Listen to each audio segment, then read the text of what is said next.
Good morning, ladies and gentlemen. Let me formally welcome you to Sidron Nigeria Limited-EDI training batch 17. We are continuing with our series of trainings, which we undertake on a week-to-week basis. It's every new batch. I hope you all slept well. I hope you all rested well after the weekend. I don't know how yours was, but mine was a little bit hectic, a lot of travels. But thank God that we're able to be here today, this morning, to be with you. As we indicated in the training plan that we sent to you, we normally start our lectures every day with a pre-lecture quiz to test your knowledge of the topic we're about to take, so that if you are all very knowledgeable about that subject, maybe there might be no need to go ahead and do it, continue with the lectures, but where you are not, then maybe you'll be able to make some difference and impact. I hope whichever way, whichever side of the divide you are on, that by the time we are done with the lectures, we'll have a post-lecture quiz, and then we'll be able to see the difference it makes, whether the lectures are able to make any difference at all to our presentation, from our presentations rather. So we posted the pre-lecture quiz, and then we say by 10, and we ask that you take 10 minutes to do it, so that before we commence with the lectures. So it's after 10 now, it's about 12 after 10 now, so 14 after 10 really. So I think we're good to go now. Hope we'll have your attentions. If you have any problem with the audio or whatever, please post it on the WhatsApp platform. Our technicians will hand to attend to it, to address whatever issues you have. So we'll be communicating along those two lines. Right. I can see somebody gesturing with his hands and pointing to his ear. If you're having audio problem, it's showing here that it's connecting. So maybe you'll be able to check what the problem is on your own device. I don't know what kind of device you are using, but you see there's a provision for how you be able to join, connect to the audio. Yeah, that's Uzo. Uzo, you're having problems with your audio? Are you hearing us? Uzo? You can see it's still connected.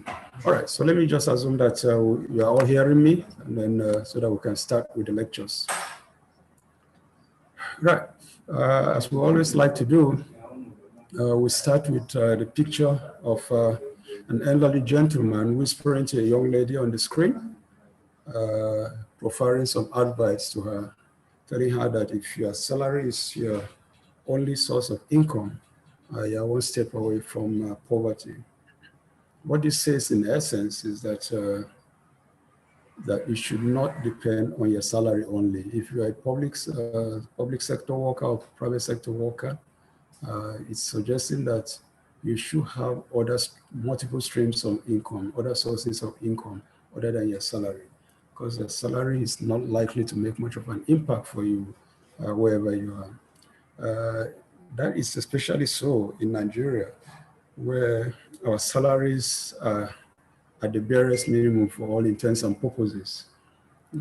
We hear about the minimum wage of 30,000.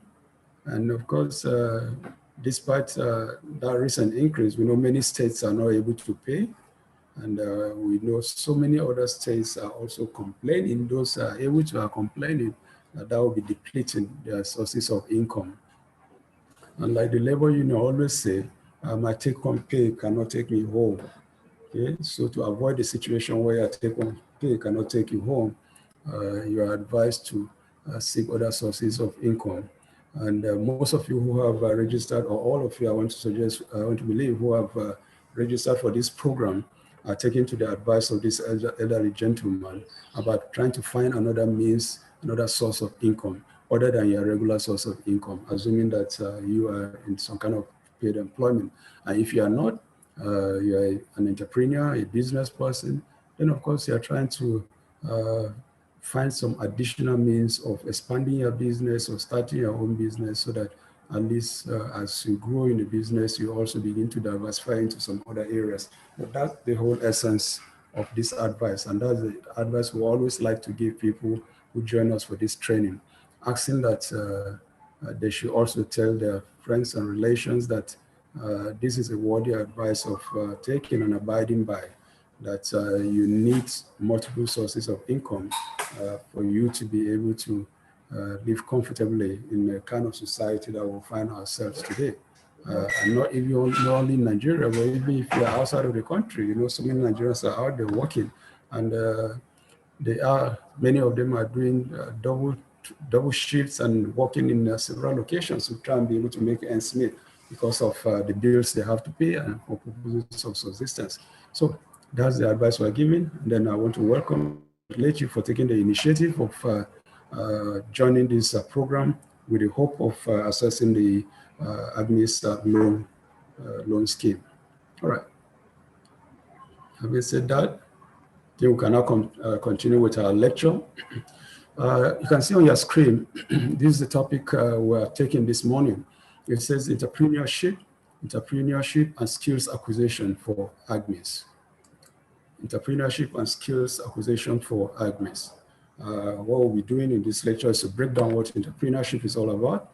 I want to believe we are all entrepreneurs. Anybody who starts and starts running a business enterprise is an entrepreneur. Okay, so we want to break down and define what entrepreneurship is all about, and to find out who is an entrepreneur, and to find out what an entrepreneur does. Okay, and then we'll see some examples of entrepreneurs and what they've done to get to where they are. Okay, and then the kind of skills required for entrepreneurship. Entrepreneurship is a lifelong business. It's not something that you start and then ends overnight. It's a marathon, as we would like to say, not a short distance sprint.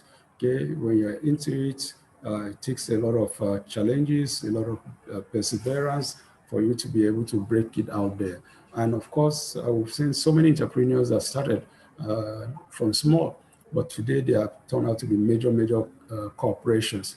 And that's the kind of thing we're looking forward to seeing you all become in the near future. As we encounter you in this training tomorrow, when we hear your name, we say, yes, we had the opportunity of having him in our class going through the entrepreneurship training. All right, and then of course, we'll look at AGSMEIS. What is AGSMEIS?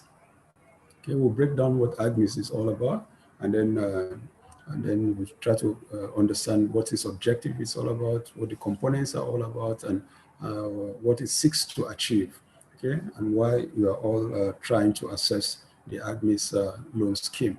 Right, so that's the topic of the day, of this morning.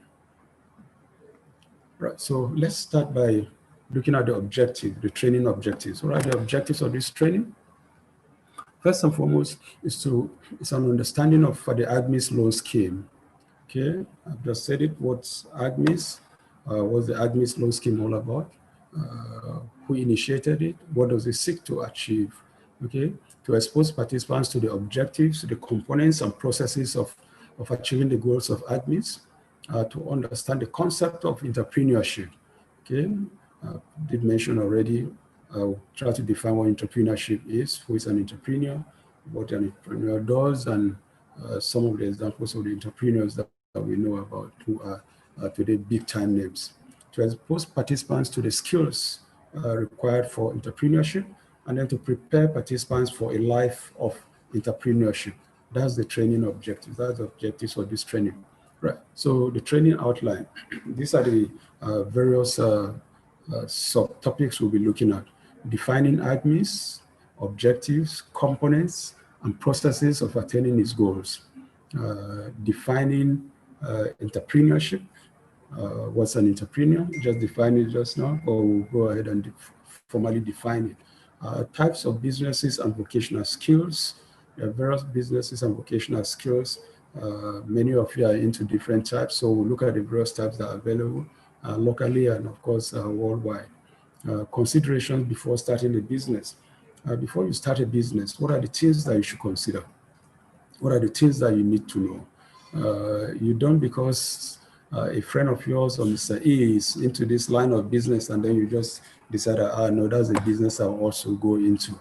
You need to do some background checks. You need to do some feasibility studies. You need to understand what is sustainable, what is viable, what is sustainable, and what kind of business, if you go into, you'll be able to make it out there, break even there. Okay. Then the hurdles in the path of starting a small business. Anything we do in life has its own challenges, okay, has its own hurdles here and there. So we want to look at the hurdles that you as an entrepreneur, a young entrepreneur, somebody who started a business might encounter, and what you need to do when you experience such a situation. Then sources of funding for small and medium enterprises. What are the sources of funding, small and medium enterprises? What are the sources of funding, small and medium enterprises? There are various sources of funds. The program that you have registered for now is with the intention of assessing some of the funding. So, that's one of the reasons why I attended. So that is a source of funding. But there are several other sources of funding for small and medium enterprises, and we'll be looking at all of them. Okay, so that is our training outline. So we'll now start by looking at the various subtitles that we have here, and starting with defining AGSMEIS. So what's the AGSMEIS? What's AGSMEIS? We say AGSMEIS is an acronym. An acronym normally is it's a word you form from the first letters of a sentence or a combination of words. So AGSMEIS, AGSMEIS stands for agribusiness. That's the AG stands for agribusiness. Then small and medium enterprises investment scheme. So that's the breakdown. That's how we got the word AGSMEIS. Agribusiness, small and medium. AGSMEIS is an initiative of the Central Bank of Nigeria aimed at supporting the federal government agenda towards the promotion of agricultural businesses and small and medium enterprises as vehicles for sustainable economic development and employment. Here we're saying basically that the AGSMEIS loan scheme and then the NISA Microfinance Bank itself, initiatives of the Central Bank of Nigeria and Committee of Bankers. The NISA Microfinance Bank is owned by Committee of Bankers and the CBN and NIPOS. Committee of Bankers has 50% shares in that bank. Central Bank has 40% shares in that bank, held in trust by NISA, and then NIPOS. NIPOS has 10%. And NIPOS 10% is based on the provision of office space in all NIPOS offices across the country. Okay, we have NIPOS offices in the 774 local government areas in the country, and in each of these NIPOS offices, it's expected that there will be a branch of NISA Microfinance Bank. They have subsidiary opening these branches in almost all the states, not necessarily in each of the local government areas, but they are expanding because the whole trust and the whole idea, aspiration is a vision of that bank is to encourage and generate rural banking. And one of the ways to be able to do that is to have branches of the NISA Microfinance Bank in those 774 local government areas where we have NIPOS offices, okay? And then to be able to provide soft loans to people within those areas. We are all from one rural area or the other, I'm sure. And then we know the kind of situation that we have. Nigeria is underbanked. Okay, most of the banks are within the cities and the major towns. But if you go to the villages, there you can be sure you won't find any banking in any of those locations. And the government's aspiration is to be able to take banking to the rural areas, and then for them to be able to also access loans, soft loans from such banking institution. And so that's one of the aspirations. But for this particular project, the Committee of Bankers and the Central Bank came up with the idea of AGSMEIS loan scheme as a way of supporting governments derived towards diversification. We're all aware that Nigeria's economy is a mono economy dependent on the oil industry. Okay, Nigeria depends almost over 90% of its revenue on oil. And each time there is a problem in the oil industry, as we've just experienced with the COVID, with the pandemic situation, we know what the problem, we know what the government faces. Nigeria had to go into recession recently because of such a situation. And even with the COVID situation, where we all experience such glut in the oil market, to the extent that prices of oil dropped from over $60 per barrel to as low as under $20 per barrel. And we had tankers of oil, okay, on high seas all over the world, that countries were shut down and could not take them in. All the factories, manufacturing industries and factories across the world, from the US to China, which are the main hubs of the industrial world, were shut down. Okay, international travels, airlines and all that were shut down. And we know all these are powered by the oil industry. And the moment we had this kind of international shutdown, of course, we knew that there was bound to be some problem. Coupled with that, we had this muscle flexing between Russia and Saudi Arabia when they were pumping fuel into the international market, despite the glut, thus crashing the prices of oil.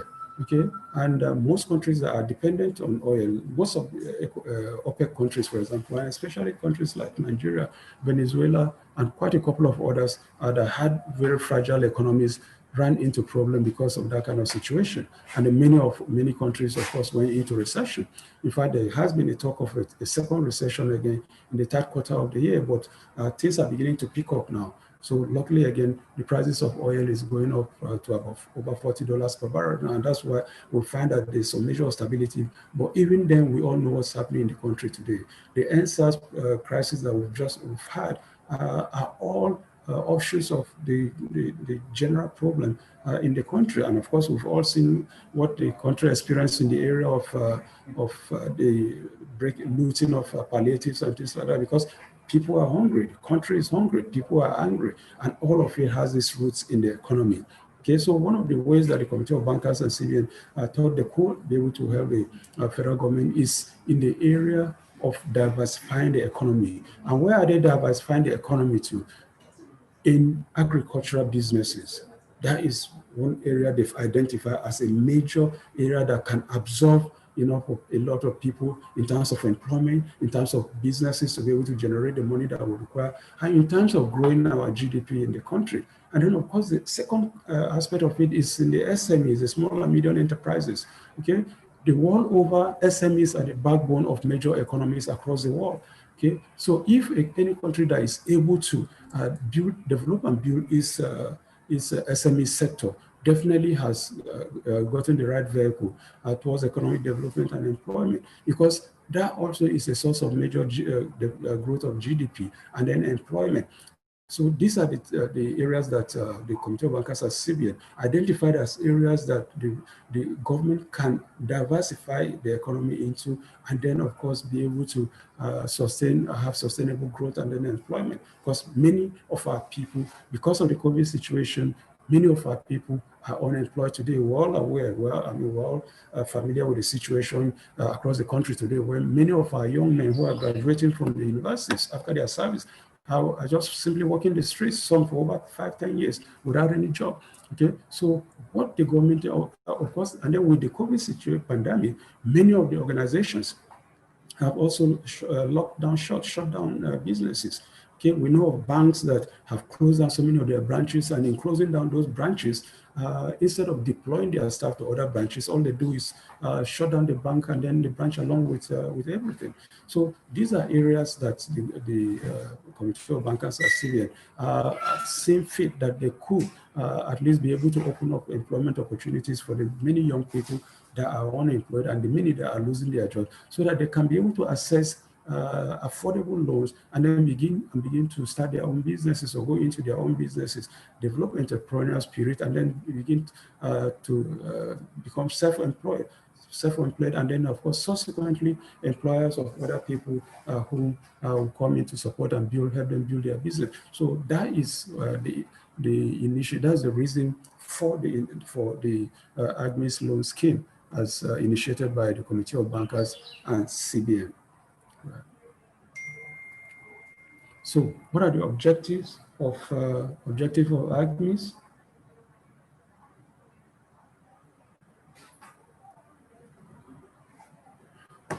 What are the objectives of AGSMEIS?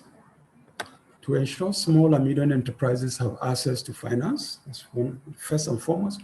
Remember, I just mentioned it.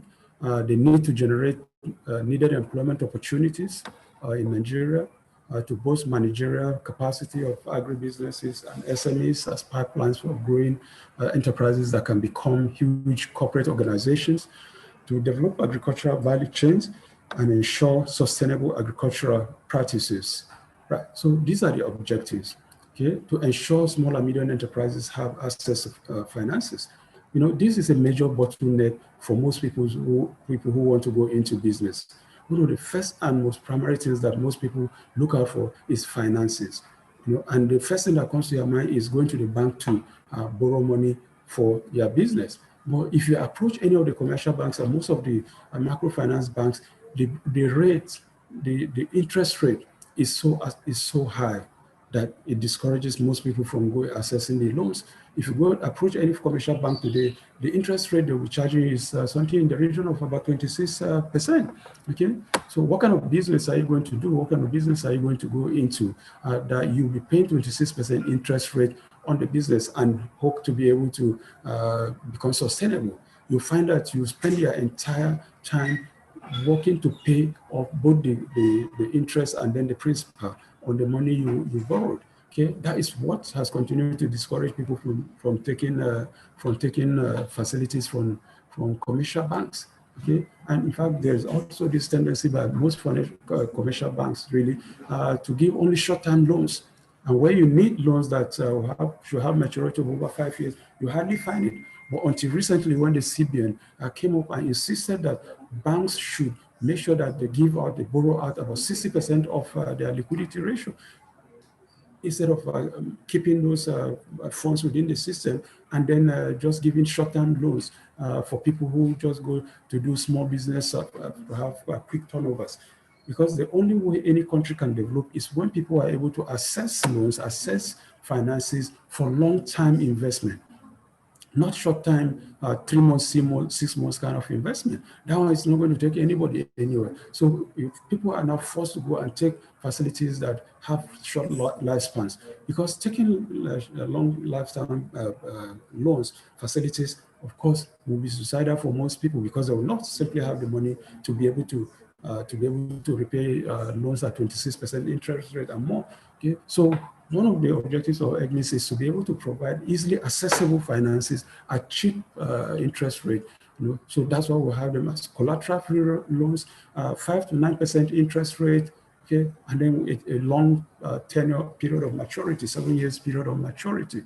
Okay, and no guarantors, no collateral, and nothing whatsoever. That's the kind of loan that will be able to help SMEs and people who want to go into agribusinesses to be able to build these businesses from scratch until they find maturity and then, of course, find sustainability. To generate the much needed employment opportunities. Yeah, I've spoken at length about this already. Many of our young graduates are unemployed.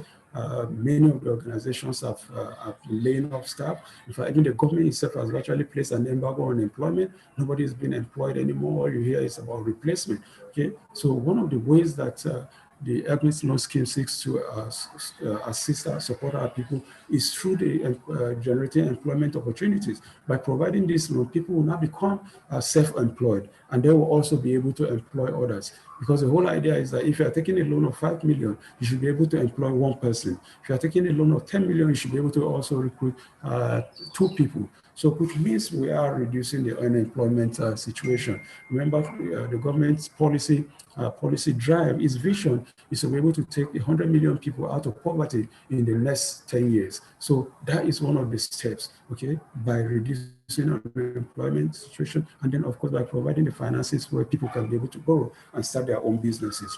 To boost the managerial capacity of agribusiness and SMEs. Yeah, by the time we are done with this training, our expectation is that most people will be able to have some basic ideas of how to manage small businesses. Okay, this course, this particular topic is supposed to lay the foundation for entrepreneurship, to give you an idea, a broad spectrum of what entrepreneurship is all about. And from tomorrow and next, we'll be taking topics like feasibility studies and business plan development. We'll be looking at financial planning and basic bookkeeping. We'll be looking at effective sales and marketing strategies. We'll be looking at business law, and then registration requirements and compliance requirements for doing business in the country. So at least by the time you are done with this 5 days training, you have some basic ideas of managing a small business, what you need to do in managing a small business, and providing you with some of the backgrounds that you require in managing your own business. Okay. Then finally, to develop the agricultural value chain and ensure sustainable agricultural practices. Like I keep saying, agriculture is not just about crop farming. Agriculture is, the bulk of agricultural work actually is in the value chain. The value chain are those activities that will carry out, that provide support in agriculture. Those things that add value to whatever it is that you are doing. The tendency in Africa and Nigeria especially is for us to grow cultivate our agricultural produce and then simply export them without any value addition. Okay, we grow a lot of cocoa. About Ghana, Cote d'Ivoire, Nigeria provide about 90% of the cocoa sources in the world. But from African countries, most of the cocoa beans that are exported are without value addition. We simply produce the cocoa, just dry it, and then just export them without any value addition. But by the time we send them out, what it comes back, it comes back in about 5 or 6 different forms. Apart from the chocolates, it's also the tea and all of those things. Okay?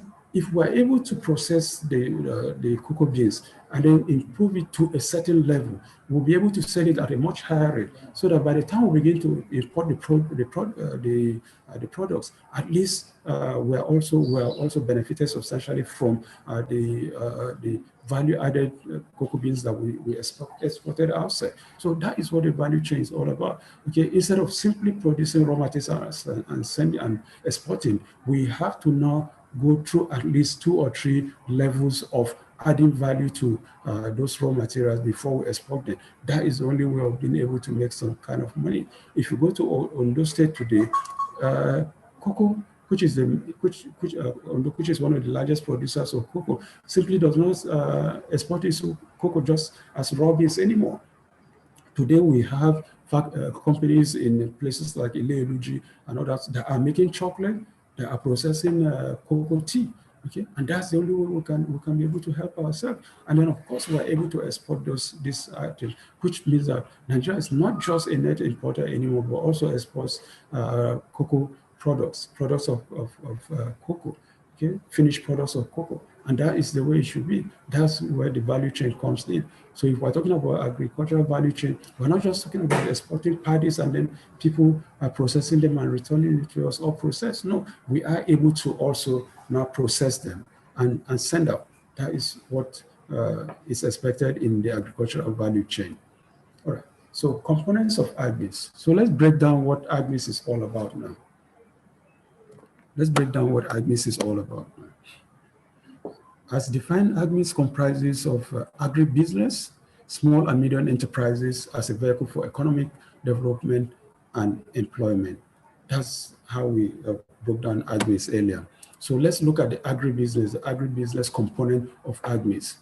In 2019, agriculture contributed around 21.91% to Nigeria's GDP, surpassed only by industry at 27.38%, and services sector at 49.79%. Okay.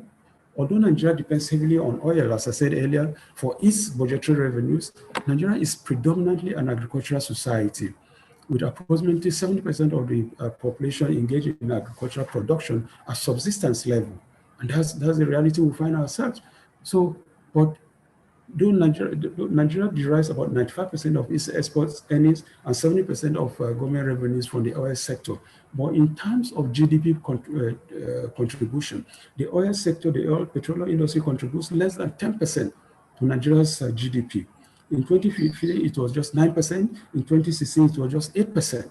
Okay, while when you compare it to agriculture contributes 21.91%, which is massive compared to the petroleum industry. It's double what the petroleum industry contributes. Okay, and of course, when you look at industries and services, that one is way substantial than what we have in the oil industry. So while Nigeria depends heavily on the oil sector, Nigeria is predominantly an agricultural country, and in fact, it used to be the mainstay of Nigeria's economy until the advent of oil. Okay, so what we need to do, the government, it is this trend, that's the trend in the GDP contribution of agri that the government wants to leverage on, with its renewed focus on the agricultural sector in an attempt to diversify the economy. This is what has informed the current government's effort and devoted energy to initiatives like the Anchor Borrowers Program and now the AGSMEIS. You are all aware of the Anchor Borrowers Program, where the government, again, through the CBN, is pumping in a lot of money into rice production. Okay, today, because of the Anchor Borrowers scheme, states like Kebbi, like Lagos, Ogun State, Anambra, Benue, Ebonyi are massive producers of rice.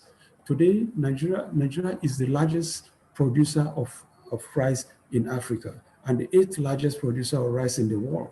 Okay, Nigeria had over the years been importing rice from places like Thailand, Myanmar, Bangladesh, Pakistan, and the rest of the places, sustaining their economy. Okay, most of our foreign reserves is depleted in importation of rice. But today, with a ban on importation of rice, Nigerians are beginning to turn inwards. Most Nigerians are talking today about local rice. In fact, you go to most homes in Nigeria today, what they eat is local rice. Okay, and there's a whole lot of improvement in the processing of local rice. Okay, and all of that, most of that is a function of the Anchor Borrowers Fund. Okay, so now the AGSMEIS loan scheme is also being introduced to be able to boost the agricultural businesses. Okay, so what the federal government has seen is that, look, if we focus attention on the agri sector, we'll be able to successfully diversify our economy from oil to agri, which has the potential of more employment and then, of course, more revenue generation and massive contribution to the GDP of the country. There is every hope that with the current investment in agriculture, the GDP growth will surpass what it is at 21.91% today. And that is why the federal government is focusing on that area of the business. Okay, right. So this drive is in recognition of the contribution of agriculture to economic development and growth, economic growth and development, in providing food to the expanding population, increasing the demand for industrial products, providing local foreign exchange earning for import of capital goods, increasing social income, in providing employment and improving the welfare of citizens. So what we're saying basically here is that agriculture has been recognized as a major source of economic growth and development in the country. From what we've just said, with respect to its GDP contribution to the GDP, with its contribution to provision of food for the teeming population. Now Nigeria is beginning to reduce importation of food. Previously, Nigeria was a net importer of food across board.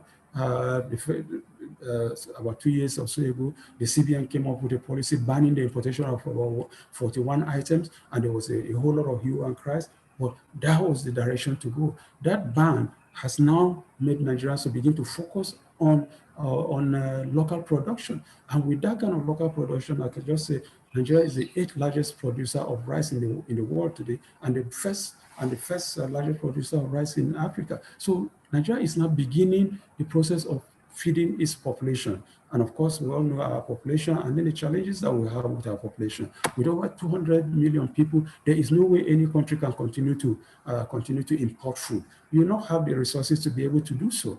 Okay. So, but if you focus on production locally, you have the population to be able to go into those farms, into agricultural businesses, to be able to produce the food that you require. Okay, increasing with agriculture also, then of course we'll be able to have the necessary raw materials for our industrial products, okay? And then of course providing the local foreign exchange. If we're able to export some of this agricultural produce, the foreign exchange earnings will also go into the importation of capital goods, which will go ahead in growing up, building our industrial base, okay? Of course, increasing social income. Well, we've all heard stories of what's happening in KB today. Many of the people who have on the farms in KB, the rice farms in KB today, we used to be the menial workers we find on our streets, okay? People, those who are into shoeshine, cobbling, and pedicure people, and all of those local barbers and things like that. Many of them have gone back to the farms and are able to earn really good money. Some of them are able to buy cars, buy machines, send themselves to on pilgrimages and all of those things. So that is all part of the income from agriculture. And of course, we've talked about employment opportunities. Agri is one of the largest source of provision of employment. Okay, so those are some of the issues, the areas that agriculture is helping. So it is these gains that explain the need to support the growth and expansion of agri and agro-allied industry and its associated value chain. Okay, that's basically the contributions of agri to Nigeria's economic growth. So the Committee of Bankers and CBN are doing all they can, providing this initiative, and then doing all they can to be able to support agricultural growth, because they know that agriculture is definitely a major source of development for the country, a major source of economic growth and development, a major source of employment for the teeming young Nigerians that are today unemployed. Okay. Right. So let's look at the second component of AGSMEIS. I've seen the first one, agribusiness. The second component of AGSMEIS is the small and medium enterprises. Small and medium enterprises. The SME sector is the backbone of major developed economies, as well as important contributor to economic, to employment, economic and export growth. According to the Nigerian SME survey by PwC 2019, in Nigeria, SMEs contribute 48% of national GDP and account for 96% of businesses and 48% of employment. This is massive. So here we're seeing some basic realities. Say SMEs is the backbone of major developed economies, not developing economies, most developed economies. Okay, most of the major corporations in developed economies started as SMEs. Okay, examples are given about companies like Apple today, for example, the Apple company, Apple computers, iPhones, iPads, iPods, and all the i's and iWatches and all of that. Okay, that is one corporation, the Apple Corporation. It started as an SME. We'll be seeing more about that. Started as an SME by two young men in the garage of their parents. Today, Apple company has a revenue of over $21 trillion, compared to Nigeria as a country that has a revenue base of about $448 billion. So one company has tripled the revenue base of Nigeria. And that is just one company. Then of course you have another like Microsoft, you have like the Facebooks. All of these are SMEs that started to become what they are today, huge and massive transnational corporations. Okay, Microsoft, we know how it started with Bill Gates. Okay, from also the garage of his parents. Today, Microsoft is a worldwide company, and anybody that buys a computer today has a Microsoft product in it. Okay, that is the kind of money, the revenue that Microsoft generates. Okay, Facebook, for example, just started in 2004, but today has over 2 billion users with net revenue of over 6 billion on a year-to-year basis, compared to Nigeria, for example, whose also revenue is about 6 billion per annum. Okay, so that's just one corporation. So, but according to the Nigerian SME survey, in Nigeria, SMEs contribute 48% of the national GDP. Compare that to agri, which is 21.91%, and compared to the petroleum industry, which is less than 10%. Okay, so if you see the contribution of the SMEs and agri to national GDP, you know this is the direction to go. If you want to grow the economy, that is the direction to go. Okay, and SMEs contribute 96% of businesses and 48% of employment. 48% of employment. When we are talking about lack of employment opportunities in Nigeria, if you are able to build your SME sector, you are guaranteed about 48% of employment. So that is how massive and viable the SME sector is. SMEs in Nigeria constitute a total of number of about 17.4 million businesses. They account for about 50% of industrial jobs and nearly 90% of the manufacturing sector in terms of enterprises. So these are massive figures. 17.1 million businesses accounting for 50% of industrial jobs. So when we're looking at industrial businesses, industrial jobs, 50% of that are SMEs, okay? And then nearly 90% of all manufacturing sector businesses in terms of enterprises. So most of the enterprises in the manufacturing sector where things are being produced, okay, 90% of them are SMEs. Okay? According to the National Bureau of Statistics, in collaboration with Small and Medium Enterprises Development Agency, SMEDA, the SME sector in Nigeria is strategically positioned to absorb up to 80% of jobs, improve per capita income, increase value addition to raw material supply, improve import earnings, enhance capacity utilization in key industry, and unlock economic expansion and GDP growth. So that is the summary of the findings of the MBS and then SMEDA, which is the Small and Medium Enterprise Development Agency of Nigeria, that the SME sector in Nigeria is strategically positioned. If we're able to build it to a sustainable position, it has the capacity to absorb up to 80% of the jobs that we are thinking about in Nigeria, while the remaining 20 can go to other areas. Okay, 80% of jobs in Nigeria can be absorbed in the SME sector, which is very, very massive. So if we're able to pursue this to its logical conclusion, that means the issues of unemployment that we keep talking about will be substantially minimized, okay? And of course, it will improve our per capita income, increase the value addition of raw materials, because before you export anything, okay, you must have added some value to that product. So those small businesses, small medium enterprises businesses are geared towards value addition to agri products and to other manufacturing industry.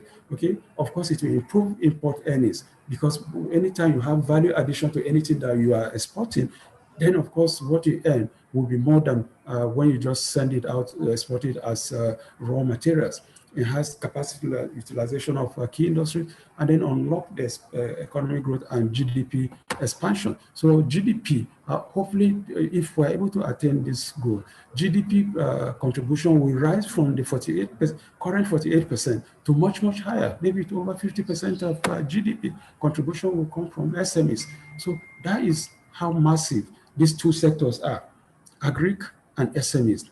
And if we're able to grow these areas, then of course, substantially the problem of economic growth and development and then employment will substantially be tackled. It is this potential which the government wants to explore and expand, but you realize there exists a missing middle, which is that SMEs still find it hard to access funds. So what we're saying here basically is that government has seen the potential in agribusiness, in SMEs. And if we're able to grow them, then most of the problems that we have in the country will be overcome in terms of unemployment, in terms of economic development and growth. The government realized that there is a missing middle. And what is this missing middle? The missing middle is access to funds. Okay, so to be able to explore this potential of SMEs and agribusiness, there is a problem of funding. That is the missing middle, and that is what government has found. So what's the response now? The AGSMEIS loan scheme is therefore government's response and solution to the missing middle, providing affordable and easily accessible funds to this vibrant and explosive sector with a high potential to be a major backbone for Nigeria's economic development. So what we're saying basically here is that the AGSMEIS loan scheme is government's own solution to the missing middle, okay? Government's own solution to that missing middle, that lack of access to funds. So the loan scheme is to provide the funds for people to be able to access agribusiness and then the SMEs. Because the belief is that if we are able to overcome this and have the necessary funding for people to go into agribusiness, people to go into entrepreneurship areas in SMEs, then of course Nigeria's economic development is guaranteed. Okay, Nigeria's economic development and growth is guaranteed because the backbone of such economic growth and development has been confirmed to be in the areas of SME and agribusinesses. So that is what the government's decision is, and that is what is driving that initiative. All right, so we have finished the introductory section of this paper. We're moving into the entrepreneurship now, defining what entrepreneurship is. But before we do that, we'll open the floor so that people can make comments. If you have any question that you want to ask, you can ask the question. If you have any comments to make, you can make any comment before we enter the second part of this paper. All right, so we'll unmute the mics now. You can unmute your mic, and if you have any question to ask, you can ask your question. Uzo is saying he can't hear me. The network is very bad. Well, it must be from your own area there because our network here, thank God, is very, very stable today. We normally have challenges with network, but it's pretty okay today here. So you need to check your device and then see about the audio section of your device, because it looks like your device was continuously in the connecting mode. Sorry. So any questions? If you have any questions, okay. Pauline Odurui, you have a question? Notice you are highlighted. Yes, this missing. I don't really understand. Can't hear meaning you. Of missing. The meaning of the meaning of what? Missing middle. Missing middle. Explain that part. Oh, okay. That's the last part I just tried explaining. I said the missing middle is the lack of access to funds. The federal government has found that for Nigeria, for the country to develop agribusiness and SMEs are major areas where that development can take place. But they found that people who want to go into agribusiness and SMEs have problem of accessing funds. That is what they identify as the missing middle. Because if you want to go to a commercial bank to look for loan today, you'll be charging you something in the region of about 26%, okay, which is very, very exorbitant. Okay, so how do you bridge that gap? How do you solve that problem? So government's position is that, look, we can solve that problem through the AGSMEIS loan scheme by providing collateral-free loan that is 5% to 9% interest rate, that has 7 years tenure, that you do not need anybody to guarantee you, okay? That is how they want to solve the problem of the missing middle. The missing middle is the lack of funds, okay, or lack of access to accessible and easily accessible funds. Is that clear? Yes. Thank you. Thank you. All right. Yeah, Daniel Shaka. Daniel Shaka. Yeah. Hearing you. Go ahead.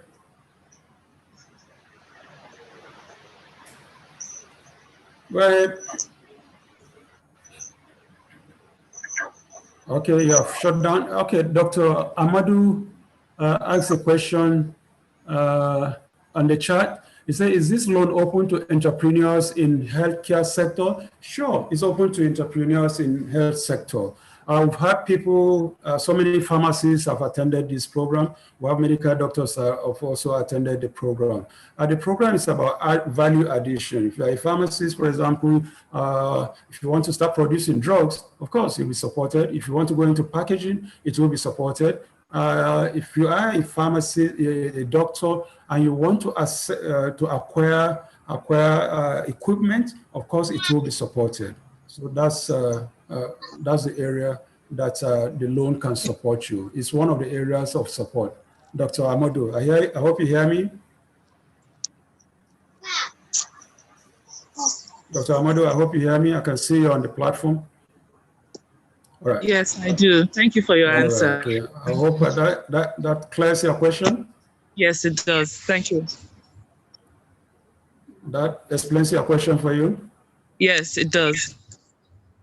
All right, okay, thanks. Luke in Naboya, you have good a morning, question? doctor. Good morning, sir. Yes, Thank please. you. Thank you for the lecture so far. Thank you. I want to know, for a startup entrepreneur Yes. in the area of growing animals like pigs and cattle, what is probably the available capital that he can access? There's a break. There's Okay. a break. There's a break in your communication. Can you hear me now? Okay, go ahead. I said for a startup entrepreneur in the area pigs and sheep, what is the startup capital that you can access? Okay, can you type it? Go to the chat room and type it, because it's breaking. I'll do that. I'll do that. All right, thanks. Thank you. All right, welcome. Eunice Sodan, you have a question? No question. Thank you very much. Eunice Sodan. I can hear.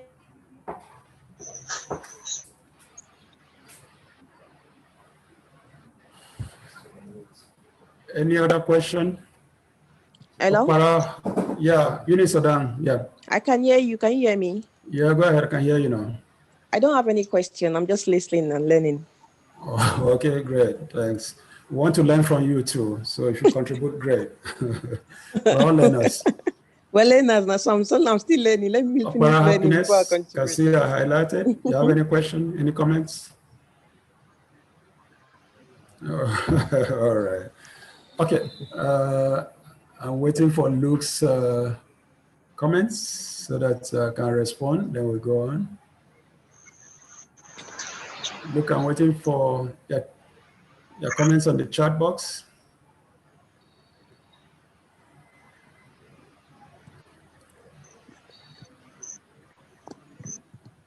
Pauline, you're back. Okay. All right. I think we'll continue. At the end of the lecture, I'm sure we'll still take up Hello, sir. Luke's question. Hello, sir. Yes. Is that Pauline? Yes. Go ahead, Pauline. Please, go ahead, Pauline. I can hear you. Please, what's the startup capital for an entrepreneur that wants to go? Can you hear me? I want to go into. Go ahead. I can hear you now. This.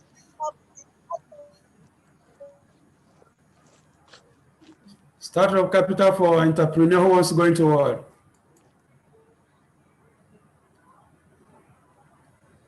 All right. Let me. Capital for an entrepreneur. Yeah. Hello.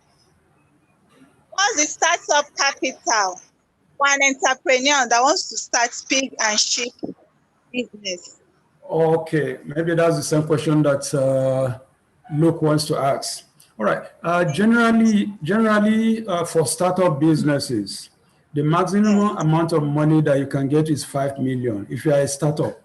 And by startup, it means you don't have anything on ground yet. You just have the idea, this is the kind of business I want to do, this is what I want to go into, okay?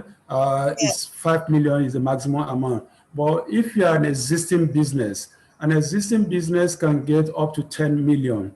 And when they say existing business, if you want to you want to go into animal husbandry, for example, rearing of pigs and cows and cattle and things like that, and you already have 1 or 2 or 3 in your backyard, Okay, it's already existing. So what you want to do is expanding. If you want to go into poultry business and you have a few chickens in your backyard and that you are feeding and nurturing and growing and selling during festive periods, it's already an existing business. So what you want money for is for expansion. So that's the whole idea, okay? Thank you very much. All right, Daniel Shaka is asking, what does SMEDAN mean? My network here is bad. Well, SMEDAN is Small Medium Enterprises Development Agency of Nigeria. Okay, I'm sure you've heard of SMEDAN. It's an office in Area 11. They have a big office there. They have responsibility for growing and generating small and medium enterprises. So it's a whole development agency in Nigeria. Okay, they are the supervising agency, the regulators of small and medium enterprises.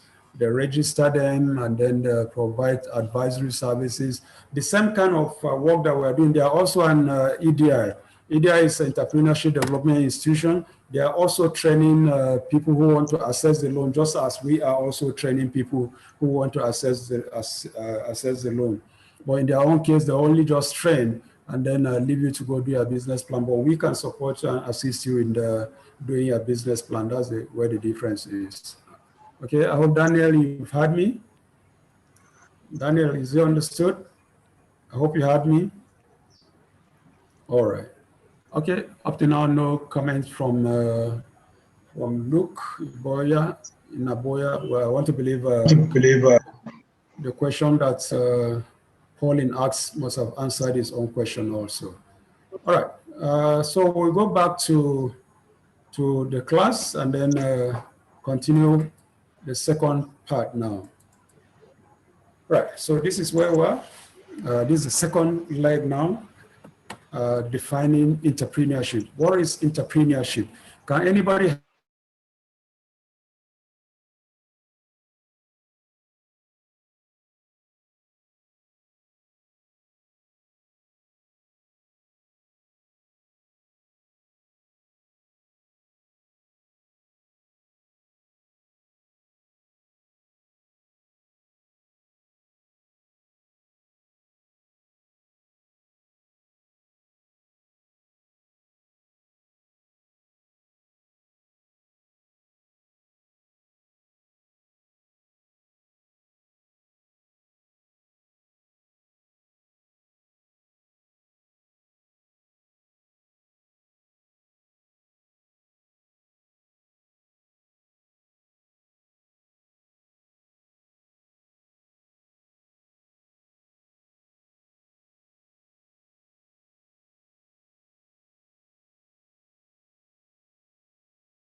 sorry, we experienced our own network challenge. That's why we went off the air.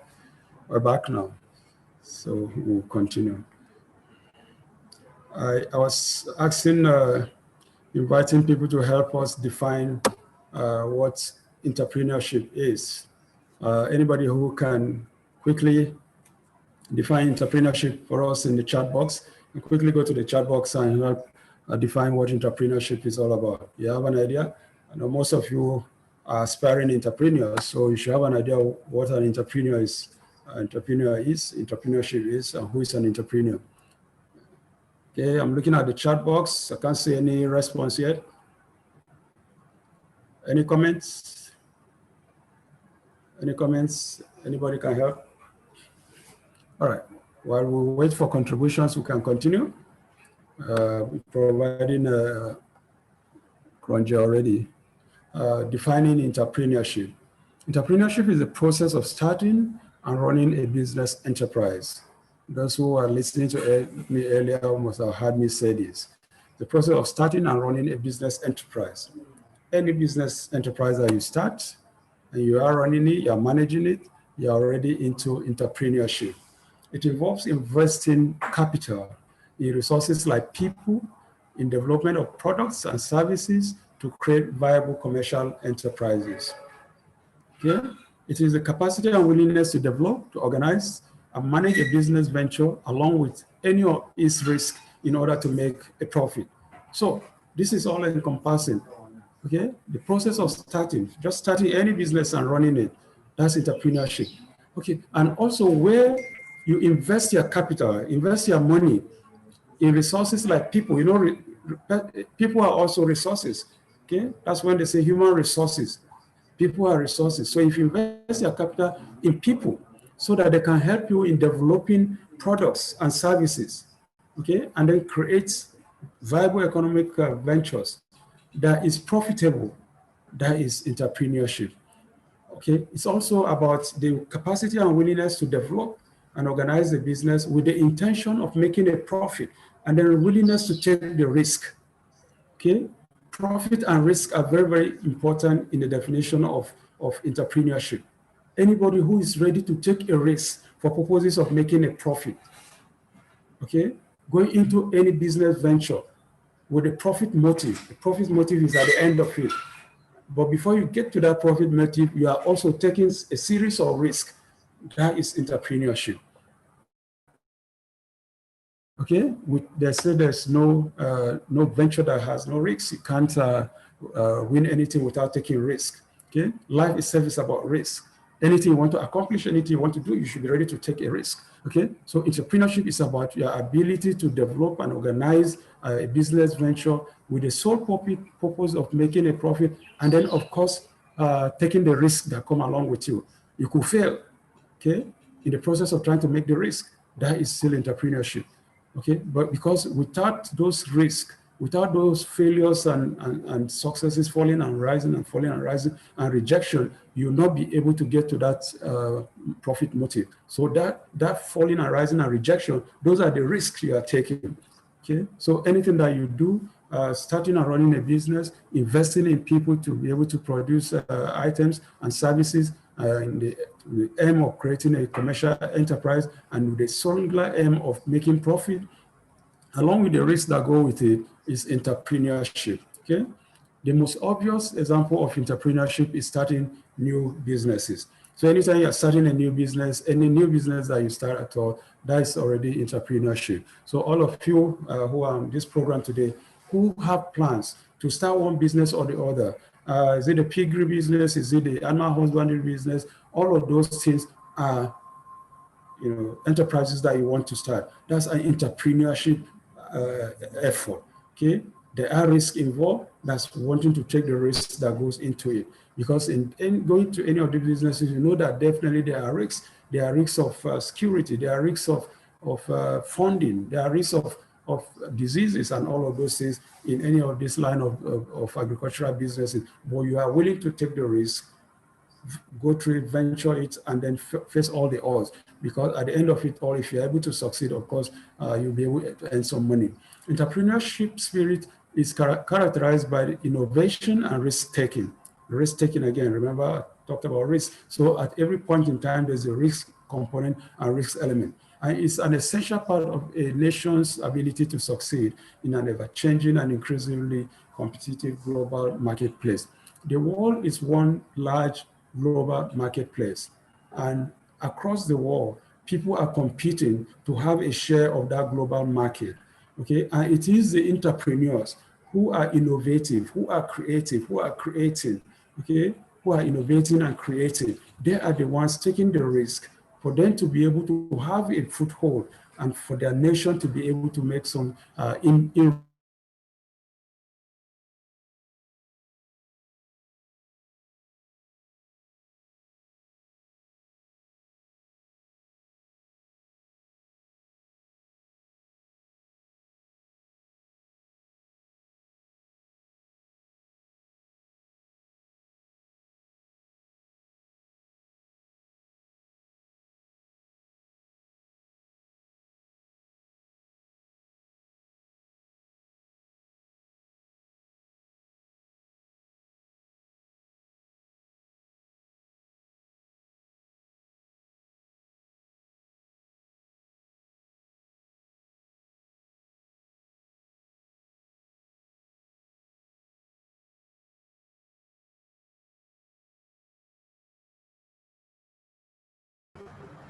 just a minute, I'll be with you in a minute. I'm just clearing.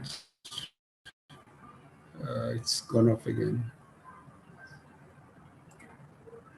That's okay. Hotspot hasn't connected.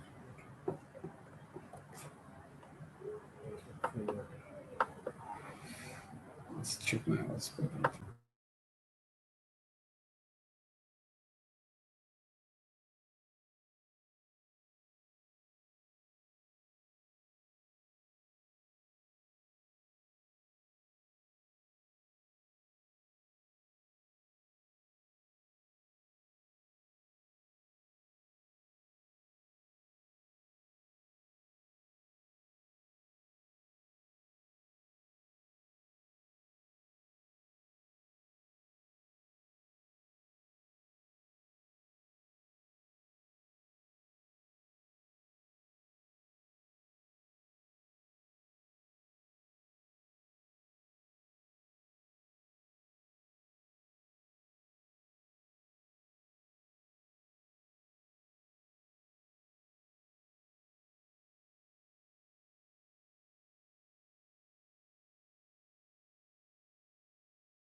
right.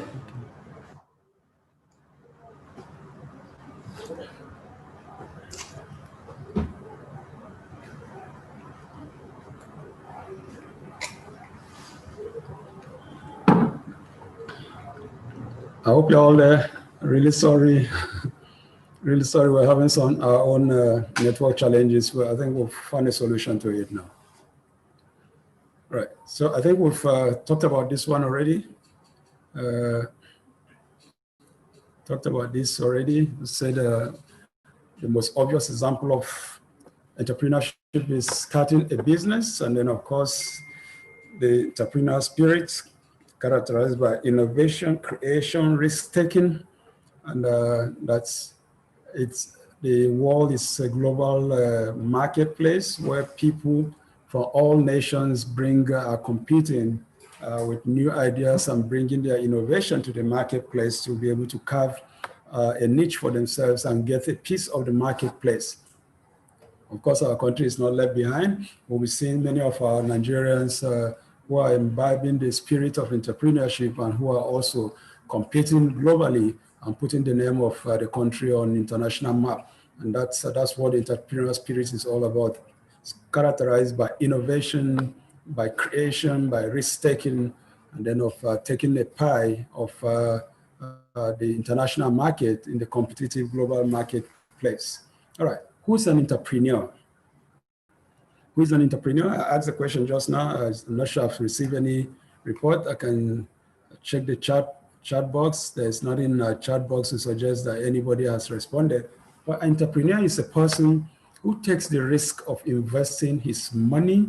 Remember, again, the word risk is there. Investing his money, his time, passion in development of a business or several business enterprises. That is what an entrepreneur is all about. Okay, he takes the risk. Remember, we talked earlier about investing your capital. So investing your money, your time and passion. Passion is what drives entrepreneurship. You have a passion for something, it drives you.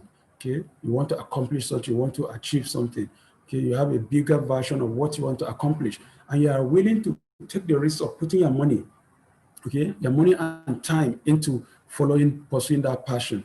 That is who an entrepreneur is. You always find the entrepreneurs driven by passion, and then their willingness to look for money, source for money anywhere, and then put into that passion, into that business that their passion is driving. Okay, so that is who an entrepreneur is.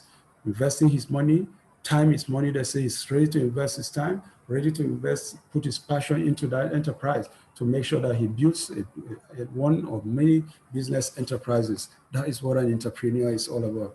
Another definition of entrepreneurship that always resonates with me is an entrepreneur is someone who jumps off a cliff and builds a plane on the way down, jumps off a cliff. You can imagine the kind of risks you're taking jumping off a cliff. We all know what a cliff is like. It's a massive ravine in most instances, in some instances with water flowing under. But a person who is ready to take that risk of jumping off a plane, that's like jumping into the blind darkness, okay? But along the way of taking that risk, he lands up with a plane on his lap, okay? That is the height of achievement. You have a vision, you have a passion, you are following, you are ready to take any risk like jumping in the blind off a cliff, okay? And at the end of it all, you succeed and accomplish your goal. That's by Reid Hoffman.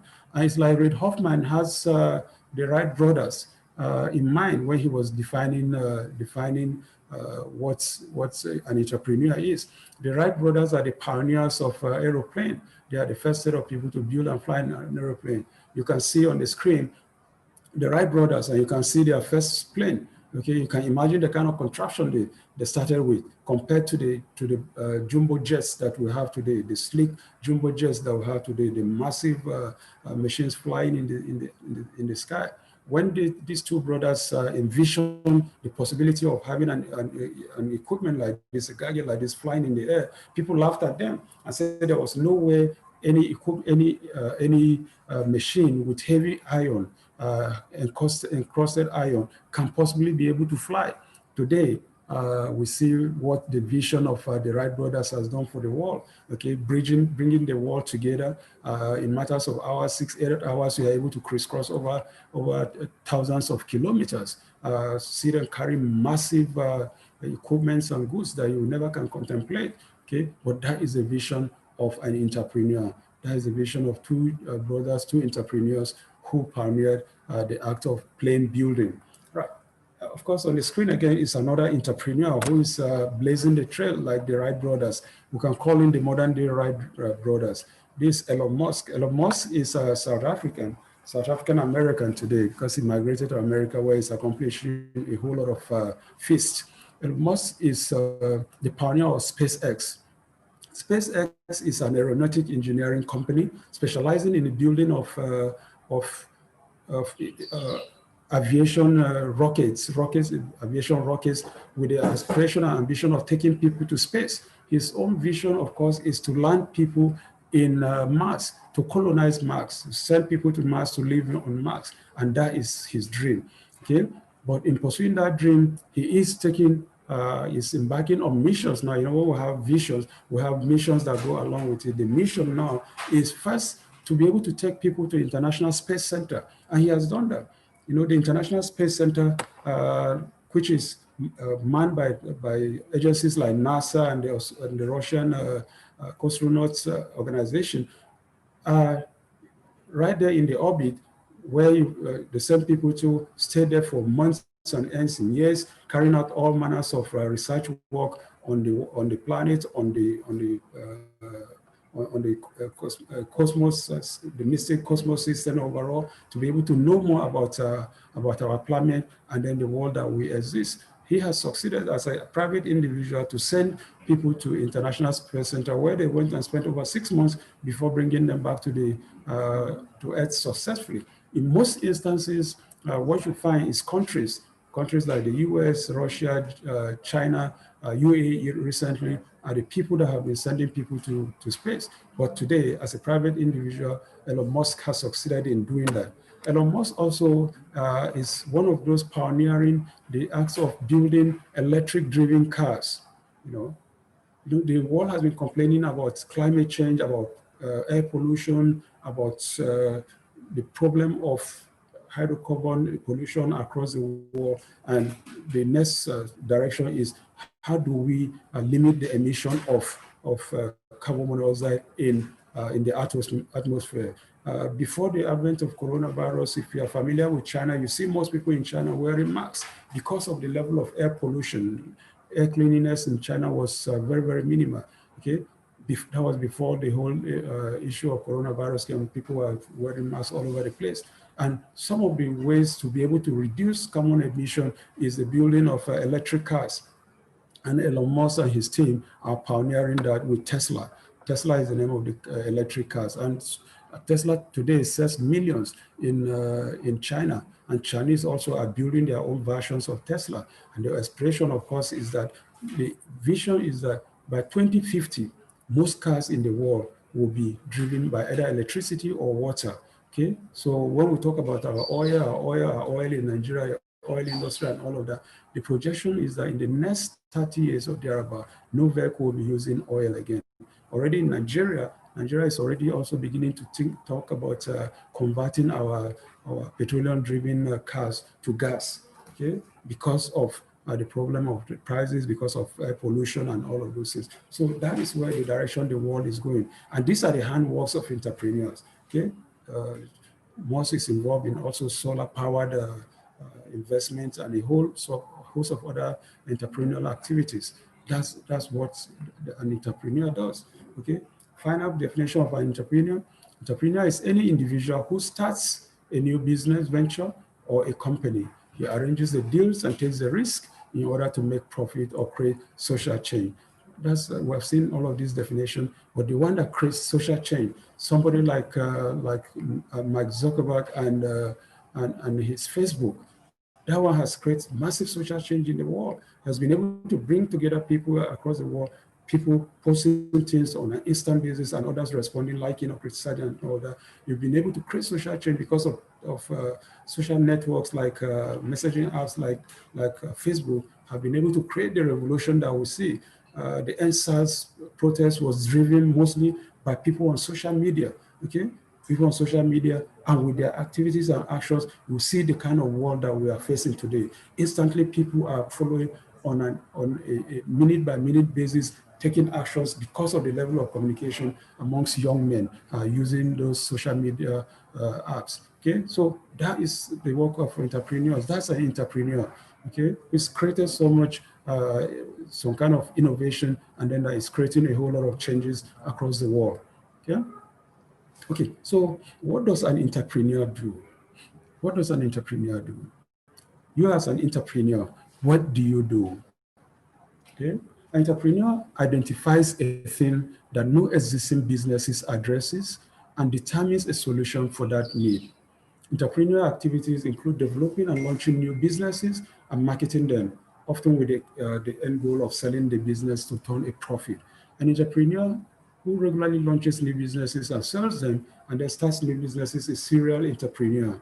Additionally, although the term entrepreneur is often associated with startups and small businesses, any founder of a successful household name business began as an entrepreneur. That is true of Steve Jobs and Apple, and Steve Wozniak and Apple. That's true of Bill Gates and Microsoft. That's true of Mark Zuckerberg and Facebook. Okay, but what does an entrepreneur do? He's one that identifies where no existing businesses addresses some problem and then finds solution for that need. Okay, this is very, very topical. Really, the definition is quite apt. As an entrepreneur, you come into a community, for example, I like to give this example because it's so apt. Okay, you come into a community and find people within that community drinking water from the stream. Okay, they don't have any potable drinking water. And of course, it hits you because you know that drinking water from the stream comes with a lot of challenges, diseases, okay, because that's the same water that people bath in, wash in, and yet bring home to drink and then to cook with. You know, definitely there's bound to be challenges of an epidemic of sicknesses and illnesses and all sorts of waterborne diseases, okay?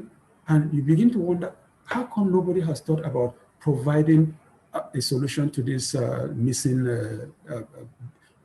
vacuum, the gap we find in this business? And then you decide to sink a borehole for the community, or you decide to sink a borehole to bottle, to make sachet water or bottle water. Okay, you are an entrepreneur. You have identified an existing a challenge, a vacuum that no existing business is currently addressing or fulfilling, and then you provide a solution to it. You fill that gap. You fill that vacuum. That is an entrepreneur. The singular act of digging that borehole and providing water, either pro bono for the people within that community, or making bottled water or sachet water to sell to people in that community, that is an entrepreneur. You are an entrepreneur that have found a problem, have found a challenge, and then you have filled that challenge. Okay, so let's look at some examples of entrepreneurs. I've given the example severally of Steve Jobs. I just talked about him now. He's a late tech chief who started Apple Computer in the garage, the parents' garage with his friend Steve Wozniak. Steve Wozniak is still alive. Steve Jobs is late now.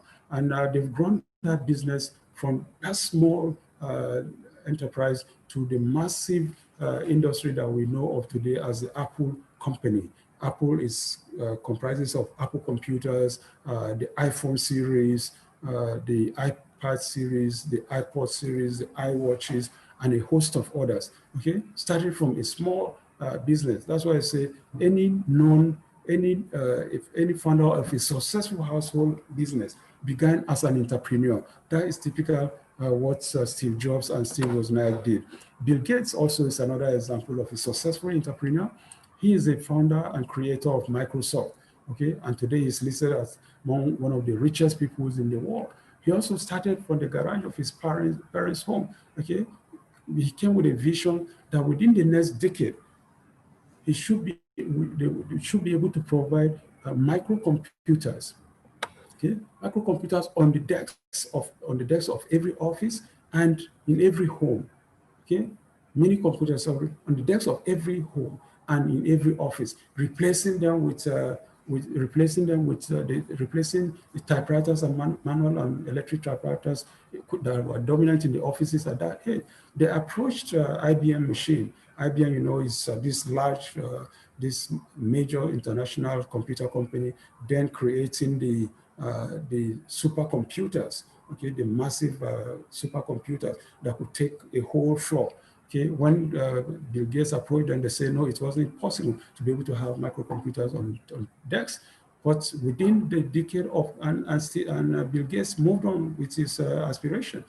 Today, his dream has been achieved, and every home today, every office today has a computer that not only the computer that he envisioned, but today they are in the form of tablets that you can carry in your pocket. The iPhones that we carry today are actually mini computers, which people are carrying around with them today. Okay, and that is the dream of an entrepreneur.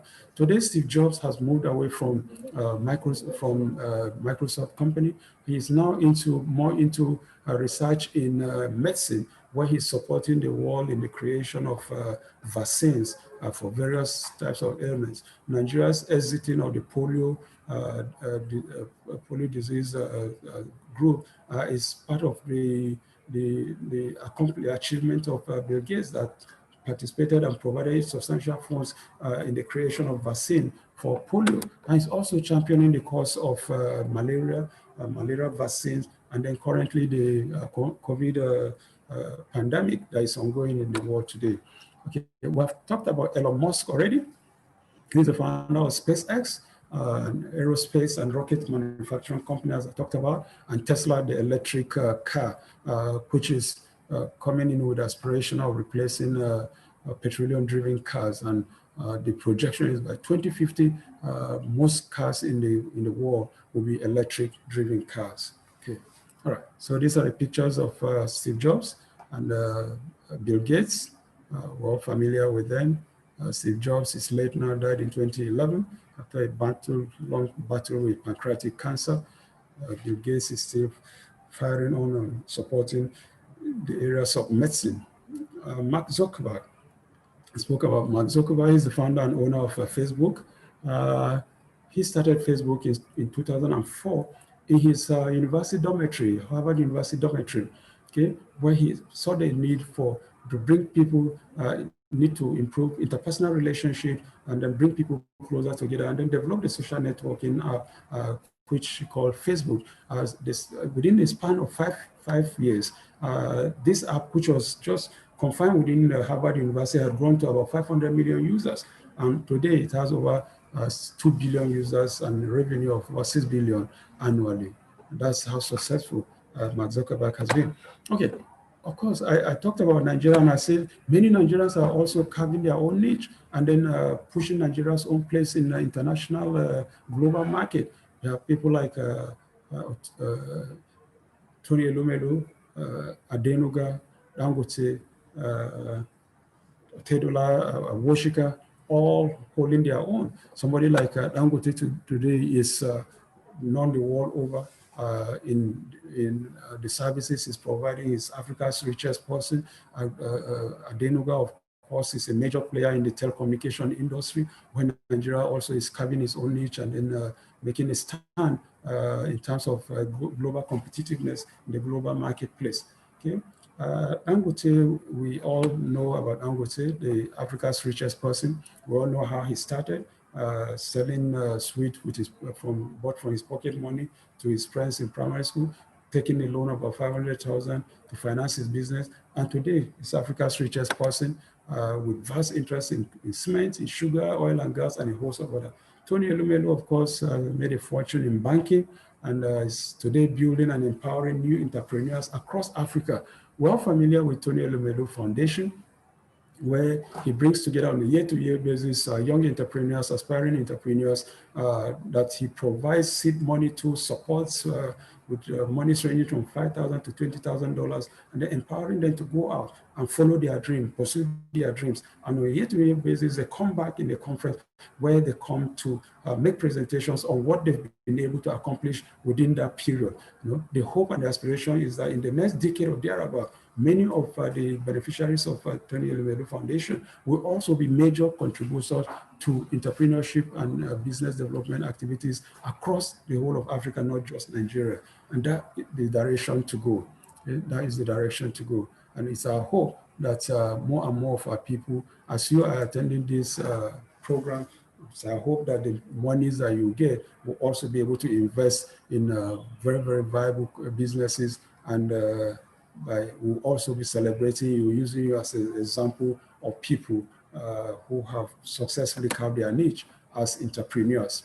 All right, there's the gentleman on the screen now. I don't know how many of you are familiar with him, but he's also a Nigerian entrepreneur, and his story, of course, is one of inspiration to many. His name is Nnamdi-Ezigbo. Nnamdi-Ezigbo, I don't know how many of you have heard his name, but I know many of you have heard his product, and many of you are using his product. In fact, many of you on this program right now, from the initial mode of access, the device you are using, turn out to be his product. Okay, Nnamdi-Ezigbo is the CEO of Slot, founder and CEO of Slot Nigeria, and he's the co-founder of Techno and Infinix phone brands. Okay, one of the fastest selling mobile phones in Nigeria. One of the fastest selling phone brands in Nigeria, which is competing, as it were, with other brands like the iPhones, like the Samsungs and the iTechs and the rest of those phones, okay, the Nokias and all of that. And his story, of course, is a typical Nigerian young man's story. After finishing his university tertiary education, okay, he sought a white-collar job and could not find it. Okay, so what he decided to do was to join a computer repair shop as an apprentice. And after he finished his apprenticeship training, he settled down to repairing computers. Okay, and from there he migrated from not just repairing computers but also to selling cell phones. Okay, and in the process of that, he observed, of course, that's the whole idea about observation, what you observe, and then, of course, the vacuum, and then the missing link, and all of those things, and found that many Nigerians were carrying so many cell phones in their hands. Okay, and of course, the question is, why are Nigerians carrying so many cell phones? Because of network. And he thought, why don't we create a cell phone with a dual SIM? Why don't we create a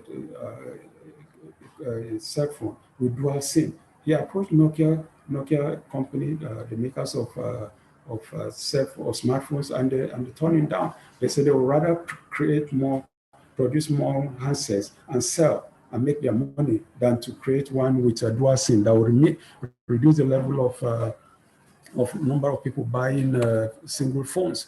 Okay, so he moved on to a young Chinese chap who had just left work with a smartphone company, and sold the idea to him, and the guy bought into it. And today they created the Techno brand that comes with dual SIM. And after that, of course, they moved on to Infinix brand, another one also that comes with a dual SIM, but at much cheaper level. So what they try to do is to be able to provide the same level of services that the Samsung and iPhones are bringing, the smartphone series they are bringing, but at a much cheaper rate, okay, for the middle-class Nigerians, so that more and more Nigerians will have access to smartphones, and not just the exorbitant ones which made by the international phone companies. Okay, so that's Tony Ezigbo for you. That is an entrepreneur. He saw a gap and he went on to fill it. Okay, he went on to fill that gap.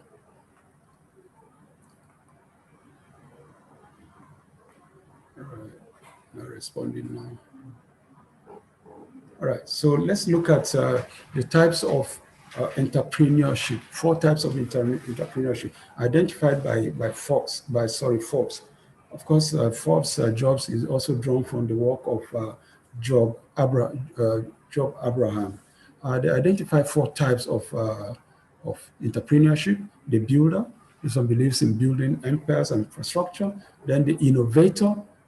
This one, of course, his passion is innovation, is what drives him. His passion is about innovation, creating new things. Okay, starts a business because of his passion for innovation. Then the specialists, these are the experts, okay, who, because of their expertise, they are always driven into building very, very viable businesses and the like. Then the opportunists, this is the one that sees the existing gap and then provides a business solution to fill that gap.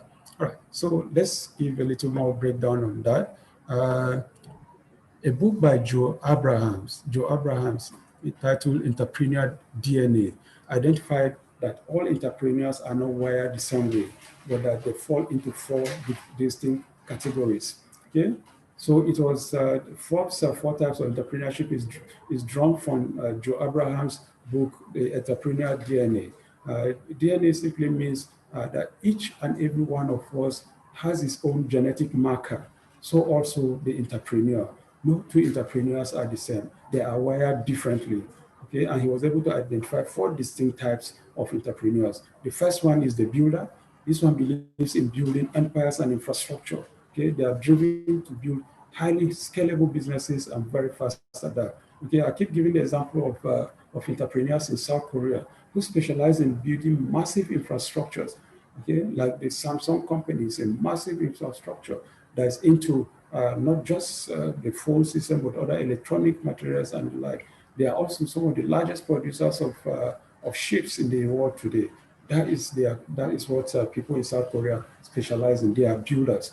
The opportunities, this sees a gap, an existing gap, and provides a business to service that gap. Okay, I gave the example of an individual who came into a community and then saw the gap in the area of provision of potable drinking water. That is the typical opportunities for you.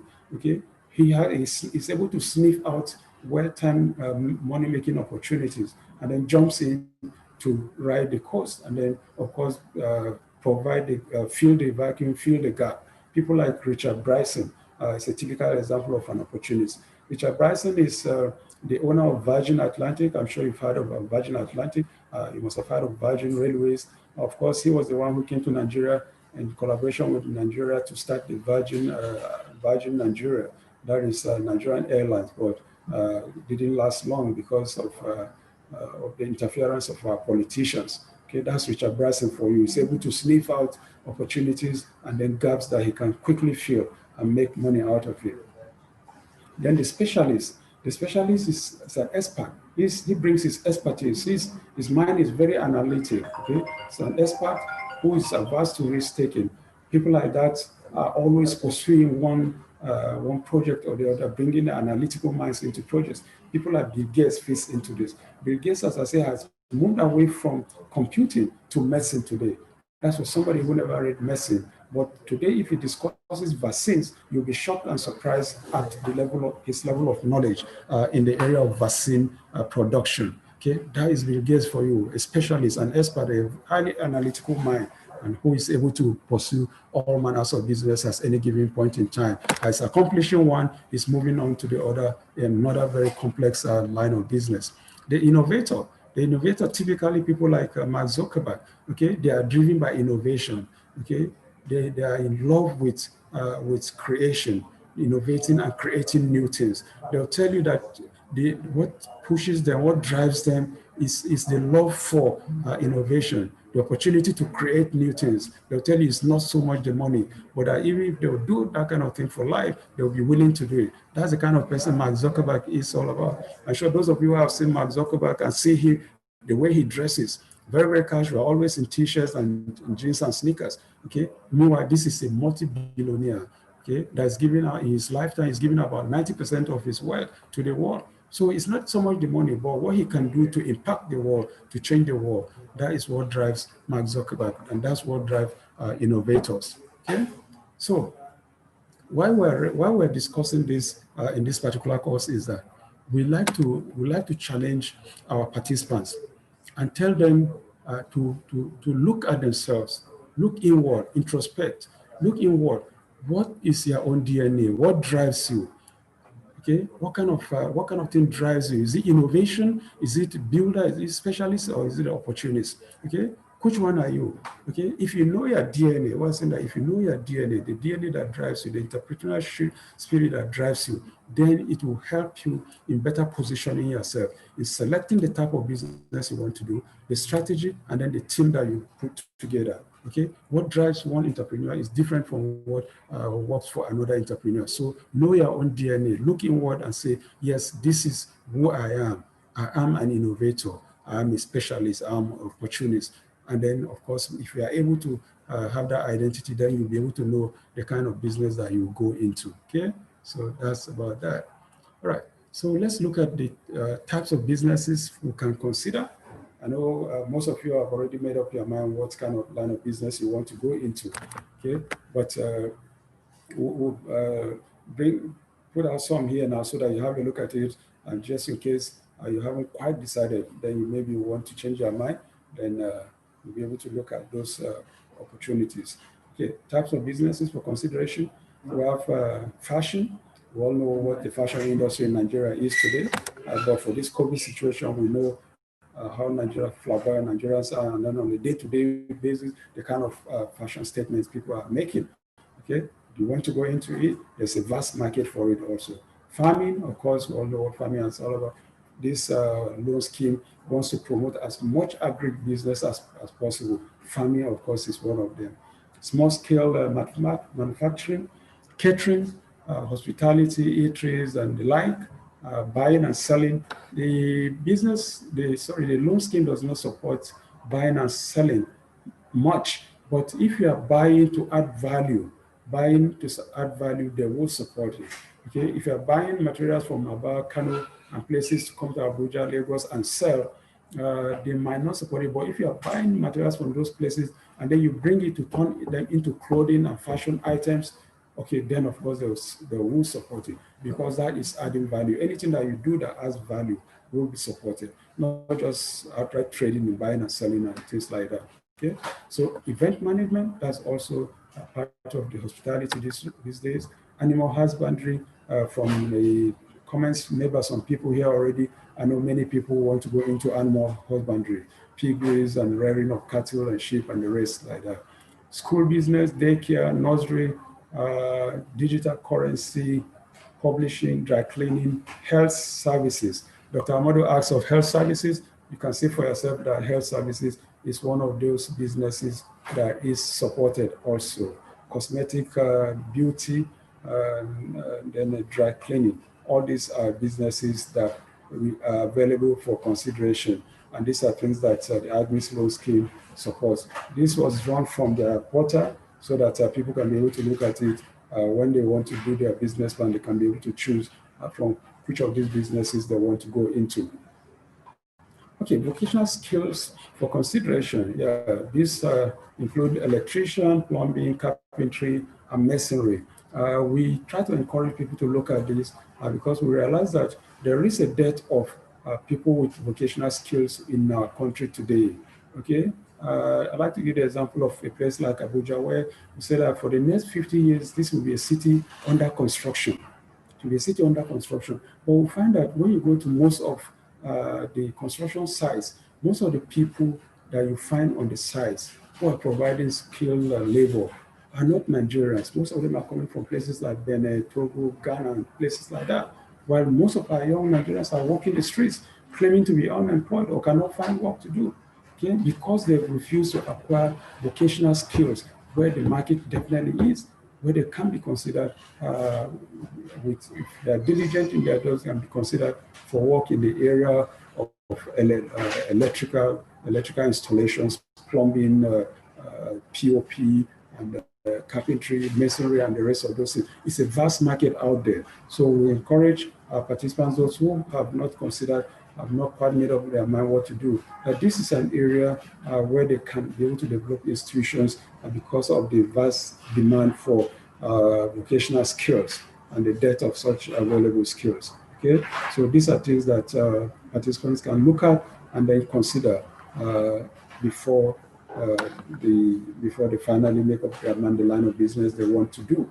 Okay, all right. So now we're looking at things to consider before going into business. Remember when we started, I said the fact that you see Mr. A starting a business and doing well in it does not mean that you can also go into that same line of business and be able to succeed or do well. Okay? There are several things that you need to consider. You don't know what that fellow has taken into consideration before going into that business. So you also need to do your own feasibility studies and then be able to know whether that business is viable and sustainable. Tomorrow, I will be taking a course on feasibility studies and business plans. Our facilitator will tell you more about areas of feasibility studies, about the things you need to consider, about the things you need to look at before you go into any line of business. But here we'll just look at it on a peripheral basis and to draw your attention to it. Okay? The question you need to ask is there a demand for the business?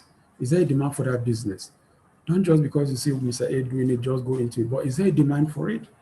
Okay, because many businesses fail simply because the entrepreneur set up a business that sold products and services people don't need. Okay, you might think that there is a need for a particular service, but you'll be surprised by the time you go into producing it, you find that there's no demand for that business, and of course, the money would have been wasted. Or people set up a business that produces or sold products and services that people want but cannot afford. The example I gave about the guy with the borehole. Okay, people need that borehole. Okay, but when you dig that borehole and you begin to produce bottled water and you're selling at 50 naira, you find that people cannot afford it. Okay, but if you build a borehole and then create a line of tap so that people can come with bucket and jerry can and are buying at 10 naira, 20 naira, of course you find that business will thrive. If you while you done your borehole and you're selling in sachet bags and then bottled water and selling at 50, now somebody comes and does the same thing, but is selling in creates a chain of tap pairs and then selling in buckets. Of course, you know that he will make more money than you, and more people will patronize him more than you. So these are things that you need to consider. Whether there's a demand for it, whether the people need that item, or whether they have the resources to be able to afford it. So you need to ask the question: are there other people doing similar businesses, or are you bringing something new? If you are starting a business in an area where the market is already saturated, the business might fail, as you may find you are struggling just to keep up with the competition. And that is the reality of it. Okay, that is the reality of it. Maybe if people are doing similar business and then you simply come again and start the same line of business, follow suit, you will run into problem because the market will be saturated, and you find that the competitors, those who are already on ground, already have carved for them the market, unless you are bringing in something new. If you're not bringing in anything new, then of course the best thing is not to go into that line of business, but find another line of business to go into. It is important you do some research to find out areas where the competition is not properly serving the customers and position your business to fill the gap. Okay? Do some research, do some market research. Okay? Are these businesses existing filling that gap? Okay? If they are not, then of course you cannot come in. Or even if they are, and then you find that there is an opening for another line of that same business with a different kind of output, then of course you can consider going into that line of business. Okay, but it's important that you do your research and be sure that there is a market for it. As an entrepreneur, you have to work hard to differentiate your product and bring something different to the market that no one else has ever seen. That is your USP. It's called your unique selling point or your unique selling proposition. Okay, so your unique selling point should be able to differentiate your own product from that which is already existing. So even if the market is saturated and people think that if you go into this line of business, you won't be able to succeed. But if you are coming with something different, something new, value addition, something that is unique and critical, then of course your business, you will be able to break into that business. I've always given the example of pig milk, for example. Yeah, I'm sure you all know pig milk. Pig milk in those days came in cans. It's liquid, okay? And it was selling for like 50 naira back in those days. Then Three Crown just came into the market. I think they did their own market survey. They found the areas where pig milk was dominant, and then they decided to come into the milk market, but to come with their own in powdered form and in sachets, which they were selling at 10 naira per sachet. You can see that is a unique selling point. Okay, but picnic was in tins and in liquid form and selling at 15 naira. These people came with sachet, okay, sachet milk, okay, that was selling at which was in powdered form and in sachet and selling at 10 naira per sachet. Okay, that's a package that you can use for 3 different cups of tea if you want. Or if you use once and then you can fold and keep and it will spoil. But you know the picnic, the tin picnic, if you don't have form of refrigeration, then of course you have to use everything that very day. Okay, so in terms of the pricing, in terms of the packaging, in terms of the product, there was a difference. That's the unique selling point of Crown Market. And Crown Market in no time became dominant in the market. Okay, it became very dominant in the market to the extent that Picnic also had to now start producing sachet milk. And then many others came in playing the same line of business. But Crown had already taken the market from Picnic. So if you're coming into any business, make sure that you have a unique selling point that will differentiate your own product from existing one if you are to make any inroads. So finding something that makes your business stand out is critical to the survival of your enterprise. Okay?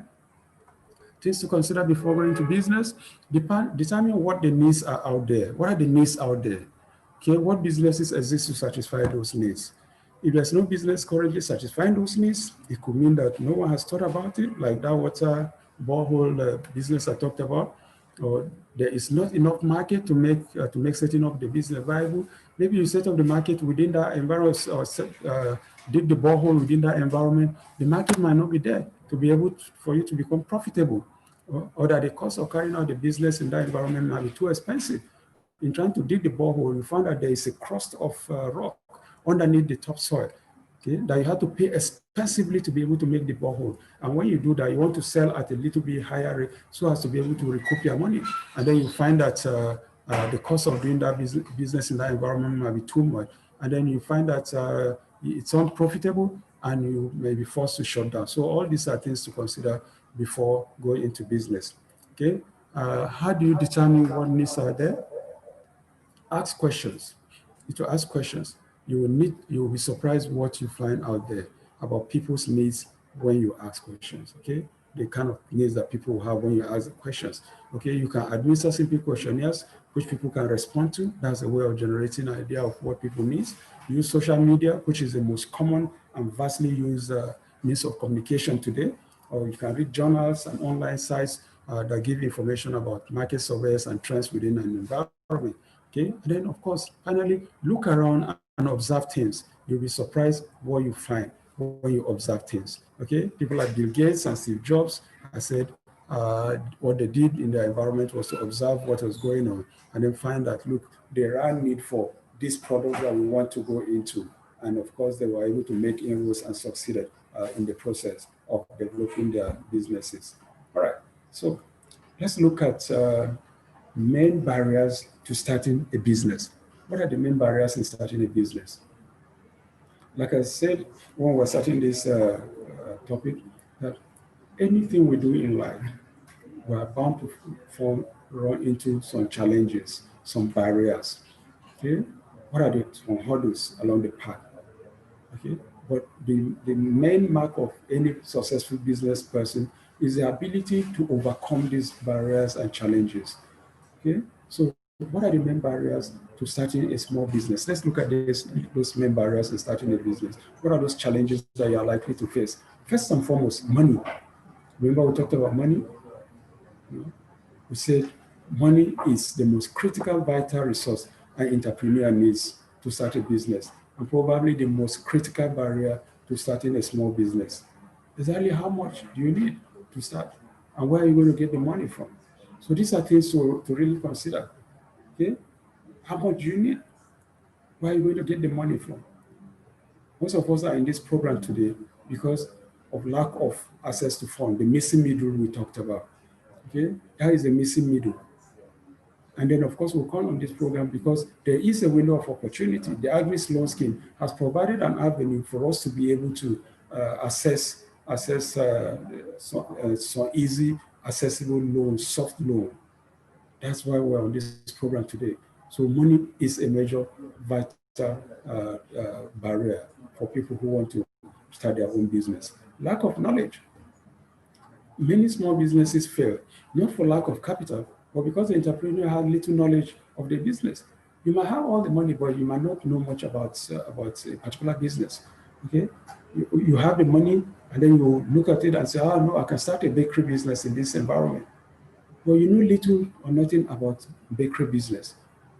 You never had the experience of running a bakery before. If I don't know even know how bread is kneaded and then loaves made, you don't know the kind of fire you require to be able to power to bake your bread and things like that.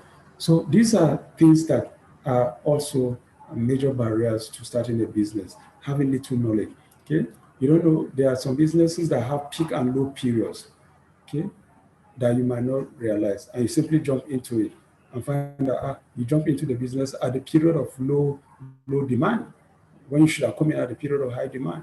And you find that having come in at the period of low demand as invested so much money, you are losing, okay?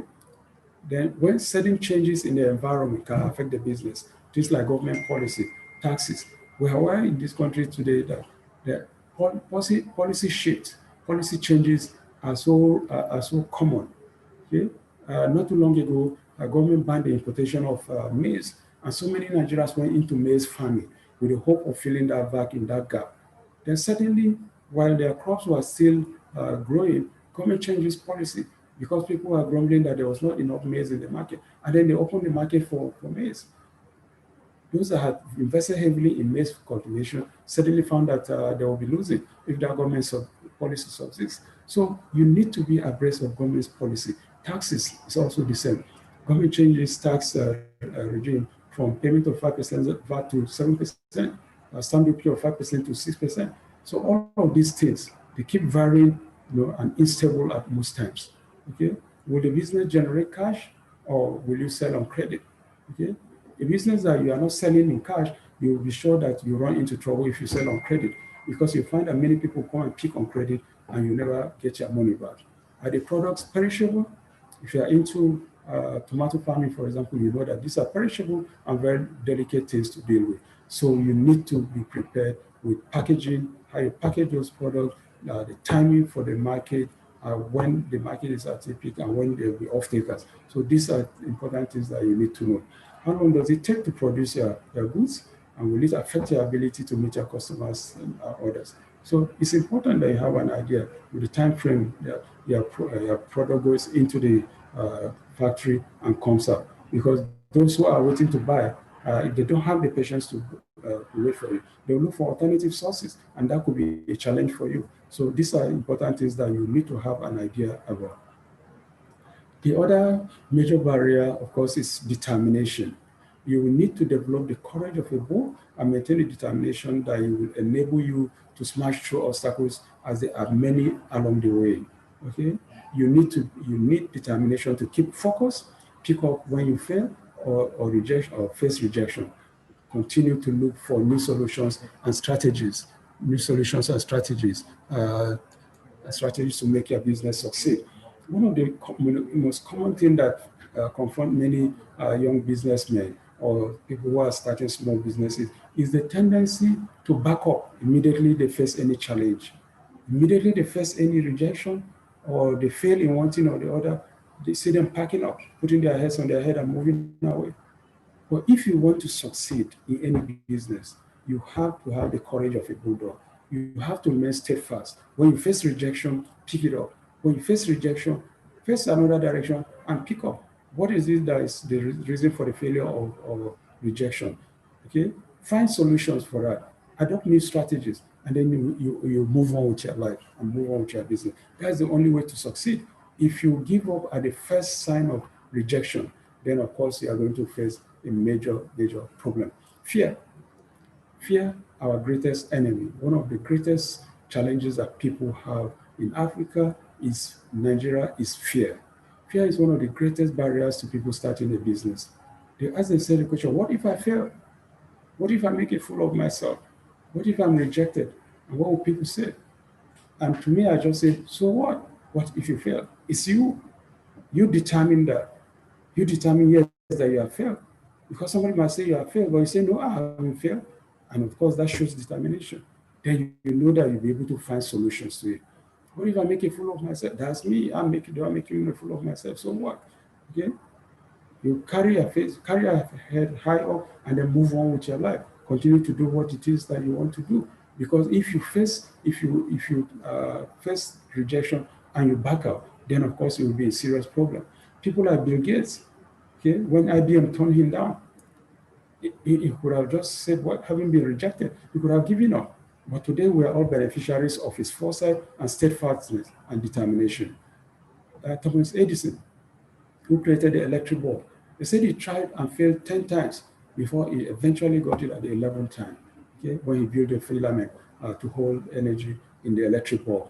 Honda we all know is a household name today, but when Honda started in Japan, people laughed him off, okay? That there was no way he was going to be able to sell any car, but today, Honda is one of the household names we have in the world today, of various brands and varieties, and one of the choice cars that you can find around today. I've told you the story of the Wright brothers. They pioneered the aircraft.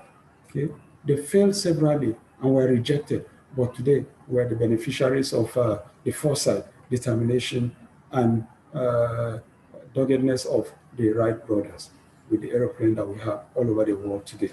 Lack of support. Many small businesses lack support in critical areas of need. This includes financing. Okay, few financiers are willing to support small businesses.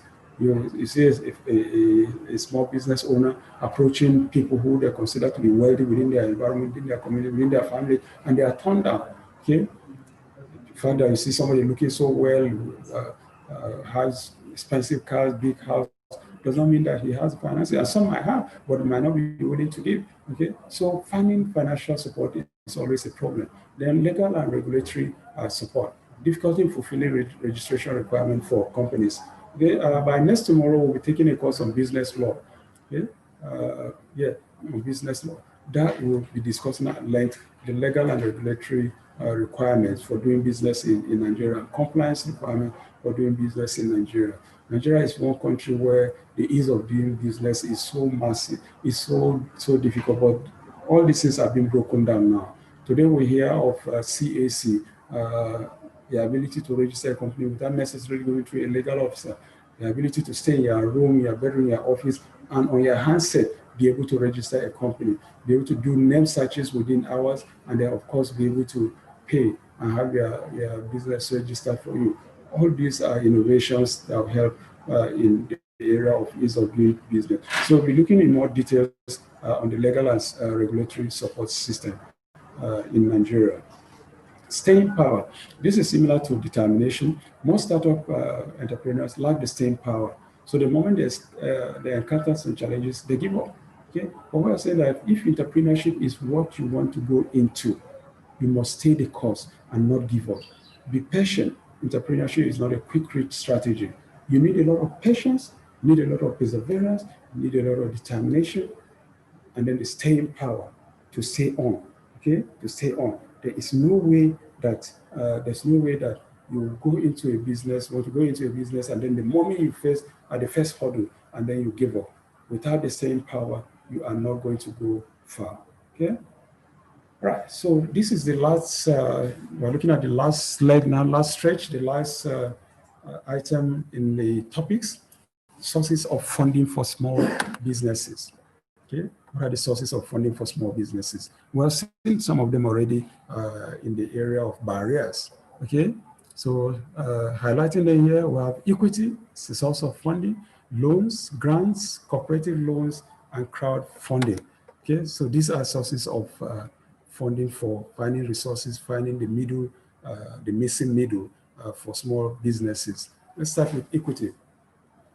Equity is an investment made in the shares of a business. It is made with an understanding that the investor will get a return on their investment and appreciation on the capital they have invested. Equity is a good source of funding for entrepreneurs as it is more long-term in nature and gives the entrepreneur enough time for the business to take root.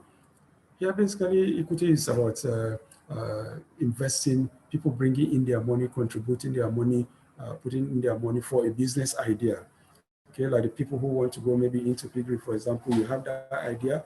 Okay, you're looking at capital to start. You are not able to raise the money, and you talk to one or two people, and they say, okay, we'll bring our money, we'll contribute money, okay, which is our equity, and then you start the business. And as I begin to make profit, then we'll also begin to get shares. Okay, that's share returns, dividend payment.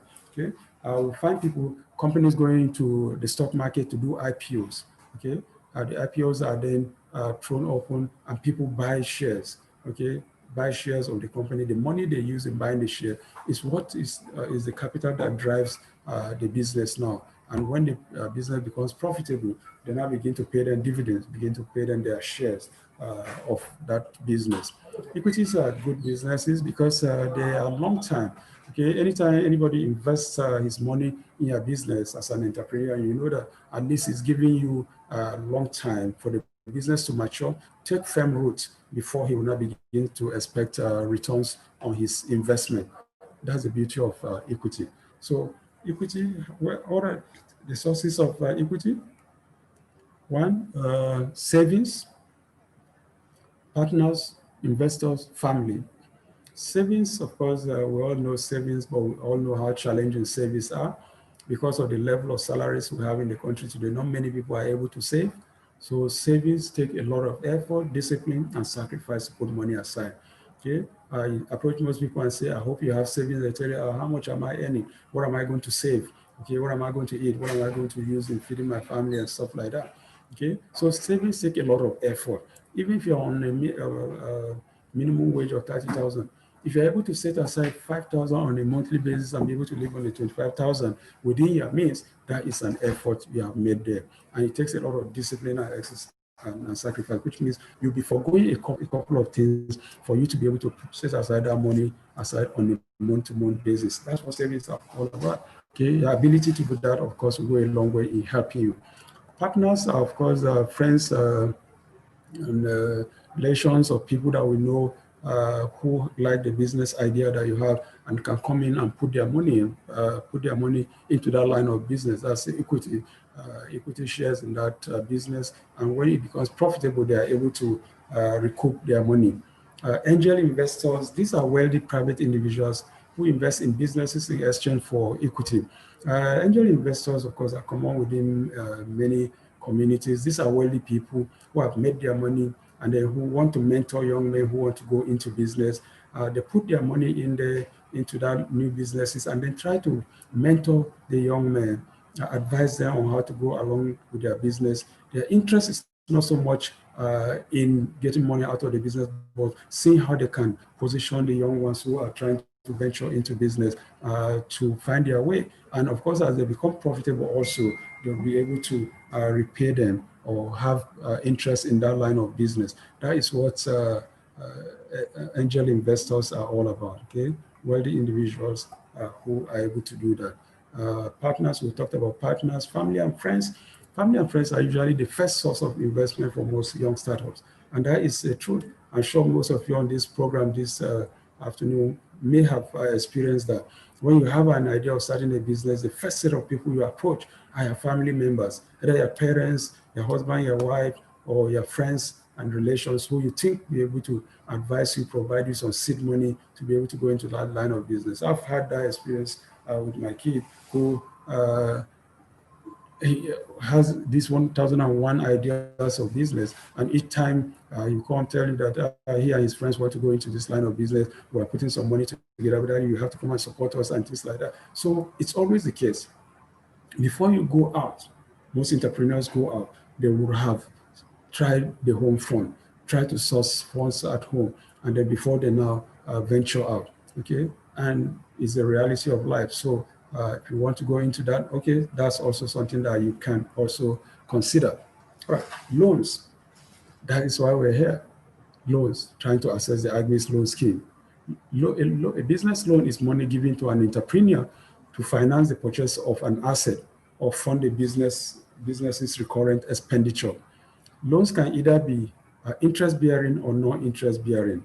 In the former, the borrower and the lender agree on a rate.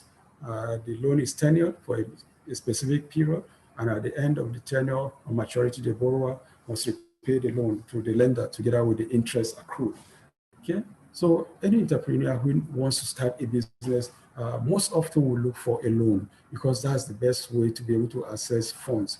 Okay, I've already talked about commercial banks and microfinance banks, but their own rates, their interest rates are normally high. Okay, but then you find that if you don't have any other alternative, you have to take that loan. So the loans, most instances, are interest bearing, like this one that we're trying to assess now. Currently is 5%, but by next year it will be 9%. Okay, it is tenured for a specific period, 7 years repayment period. Okay, and at the end of that tenure, you are expected to repay the loan and then the interest that has accrued to it. Okay, then of course there's a non-interest bearing one, which is based on Islamic banking. And you have banks like the Jaiz Bank, like Taj Bank, that are providing those kind of services. They have their own means of profit sharing. But the whole idea is that it shouldn't be based on an interest, but they have their own mode of administering that non-interest bearing loans. Okay, so what are the sources of loans? Banks, of course, are the first sources of loan. Money deposit banks and then microfinance banks, they are the ones that provide the loans. The interest rate most times are pretty high. Okay, and that's where the challenge is. Partners also can be a source of providing loans for people who want to approach them for loans, of course, with an interest involved in it. They could always assign an interest to be paid on the loan or give you conditions under which the loans will be given and repaid. That's about that. Grants. Grants are another source of funding for small businesses. Grants are funds given to small businesses by donor organizations. Usually the donor does not retain any interest in the business. However, to ensure that the money is actually used for the purpose intended, the donor will set up processes to ensure the project is properly implemented. Yeah, so grants are, like you said here, are given to small businesses, not with the intention that you have to repay. Okay, the donors normally associate or are interested in the kind of business that the small businesses want to go into. Most of them oftentimes really are social enterprises, okay? Businesses that are promoting community projects, for example, providing services to the community.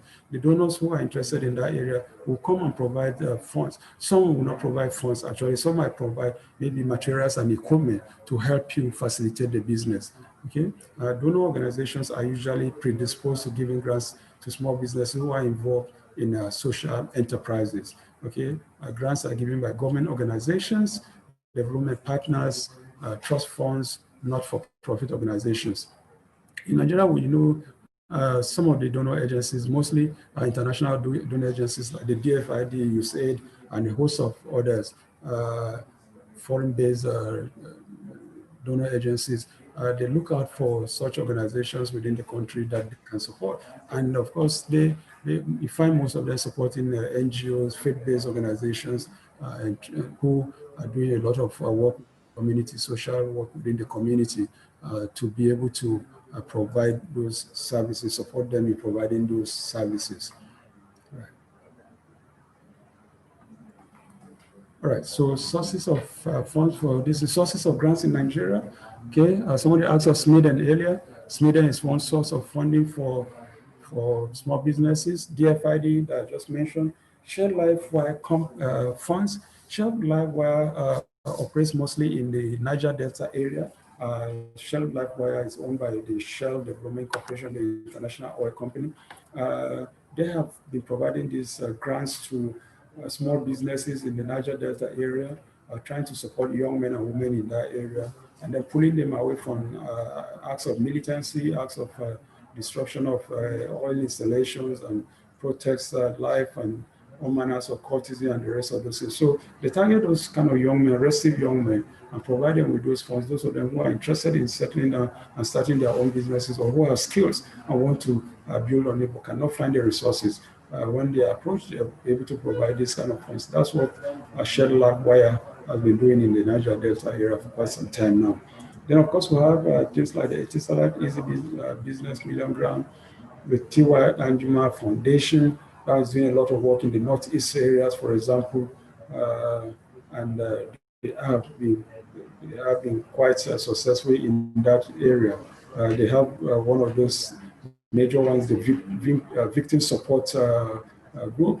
Victim Support Group is doing a lot of good humanitarian work in the Northeast region, assisting the IDPs in that area, in the areas of health, education, feeding, and all manners of things in that region. Then Bank of Industry, then the MTN Foundation, all these are sources of grants in Nigeria today. Cooperative loans.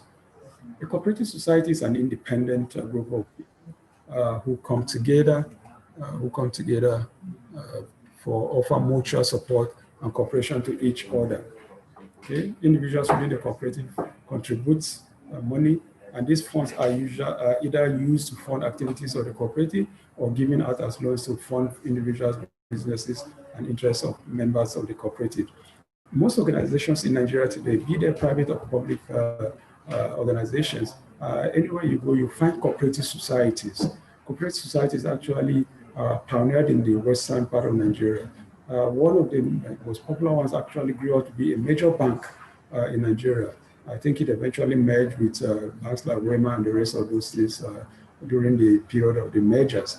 But they start out as people within a community, within an organization, who come together, contribute money from their salaries on a month-to-month basis. Such funds that are contributed, most instances grow up to be major funds. Some I know have become also microfinance banks also. And then they are able to fund activities of the cooperative, either in terms of maybe buying land to sell to members, buying items at the end of the year and sharing to members, or even giving, most importantly, giving loans to individuals.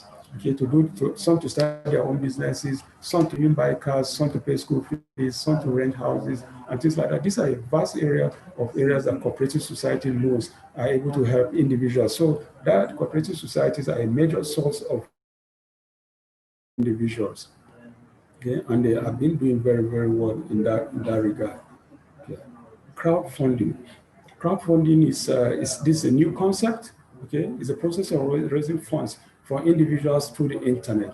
It's a new source. It's a new concept, and it's being vastly utilized now across board. Individuals who have business ideas can float the idea on the internet and then pitch it, market it. And those who are interested in that line of business and who want to be a part of it will normally provide funds, pay in money for them to be a part of that business. Okay, or if it's social business, social enterprise, they can also do the same thing. Individuals send money either for a reward or for a return. We have corporations that have come out of crowdfunding. Things like projects like the Alliance products. The Alliance business is owned by, started in the Philippines. Today it's a major international crowdfunding business. Okay, and along the line, they are also able to have products which they produce and sell to members of the pool. Okay, and they're able to generate a lot of resources. And then they encourage you to bring people, introduce people who are able to also buy, and then it becomes a chain, so that people, if you who introduce people are also able to have people coming under you, and then you build what they call the lifeline. Those that are under you and who are also marketing, and whatever it is they are making, you also are able to make something. And I know many people have been able to raise a lot of money in the process of crowdfunding, and today have gone into other lines of business, diversifying to other lines of businesses to be able to support themselves. So crowdfunding is a modern innovation, and it's doing a lot of business for people doing a lot of business for people across the world today. All right, so these are the various sources of funding for small business, and making quite a lot of headways. I've come to the end of this paper, so I want to thank you immensely for giving us your time. It's been quite a lengthy paper. Thank you for listening and being a part of this morning session. So we'll open the floor now, as we did earlier, to take questions. The questions that you couldn't ask during the first break, you can ask now, and any other new question that you have, you can please also do that. Daniel Shaka said, please, can you display? Let's see what Daniel Shaka is asking. So please, can you display the types of businesses for consideration? An entrepreneur is an individual who creates a new business bearing most of the risks. Okay, that's answering the question. Can you display the type of businesses for consideration? All right, we'll do that. We'll do that in a moment. Yeah, okay, Pauline, Odori, you have a question? Yeah, Pauline, I can see you highlighted. You have a question?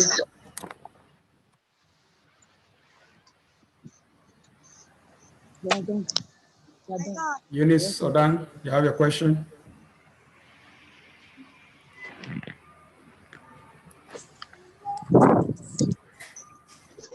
Yeah, the floor is open now. Can I ask you a question?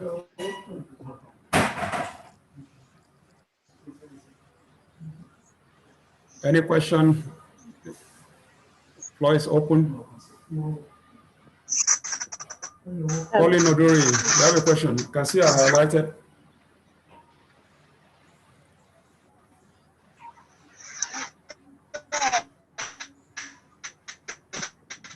Yeah, I'm waiting.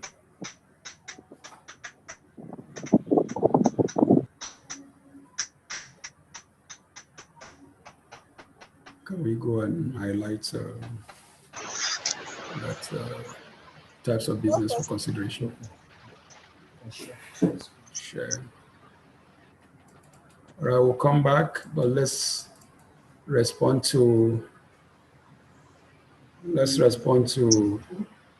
Shaka's. Let's.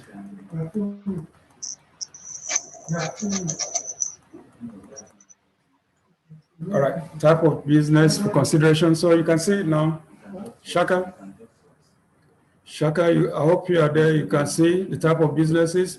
First is fashion, farming, small-scale manufacturing, catering, buying and selling, events management, animal husbandry, school business, hospitality and eateries, digital currency, photography, publishing, dry cleaning, cosmetic, beauty, makeup, and then health services. What we'll do at the end of the lecture, we will be posting. We'll be posting the slides, the hard copies, on the WhatsApp platform, so you'll be able to go through it and then see for yourself what we have there. Okay. So we'll go back to the class. Now that you have seen it, if you have any question, then we'll open the floor also, so that you can be able to ask any question on that. Okay. But I've displayed it now, and then you'll be seeing from the slides. Let's open the floor. All right, Shaka, Daniel, I hope you have seen that. All right, Eunice Odan, your hand was up. Can you ask your question now? Eunice Odan. Daniel Shaka, unmute your mic if you want to talk, please.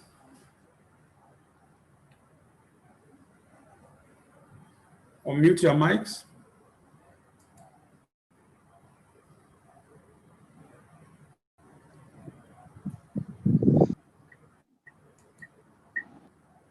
Yeah, you need to unmute your mic.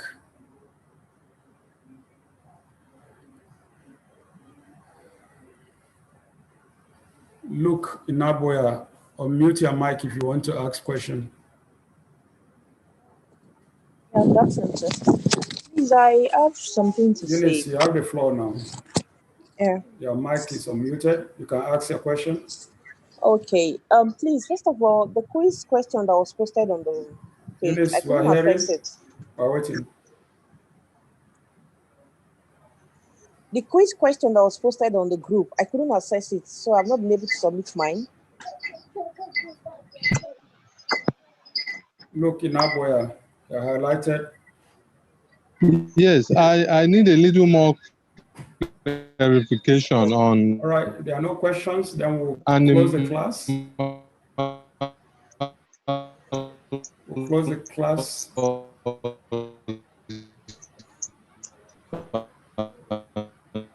Look, if I ask a question, please go ahead and ask. You are highlighted and the businesses that fall under. Okay. Hello, can you hear me? Hello?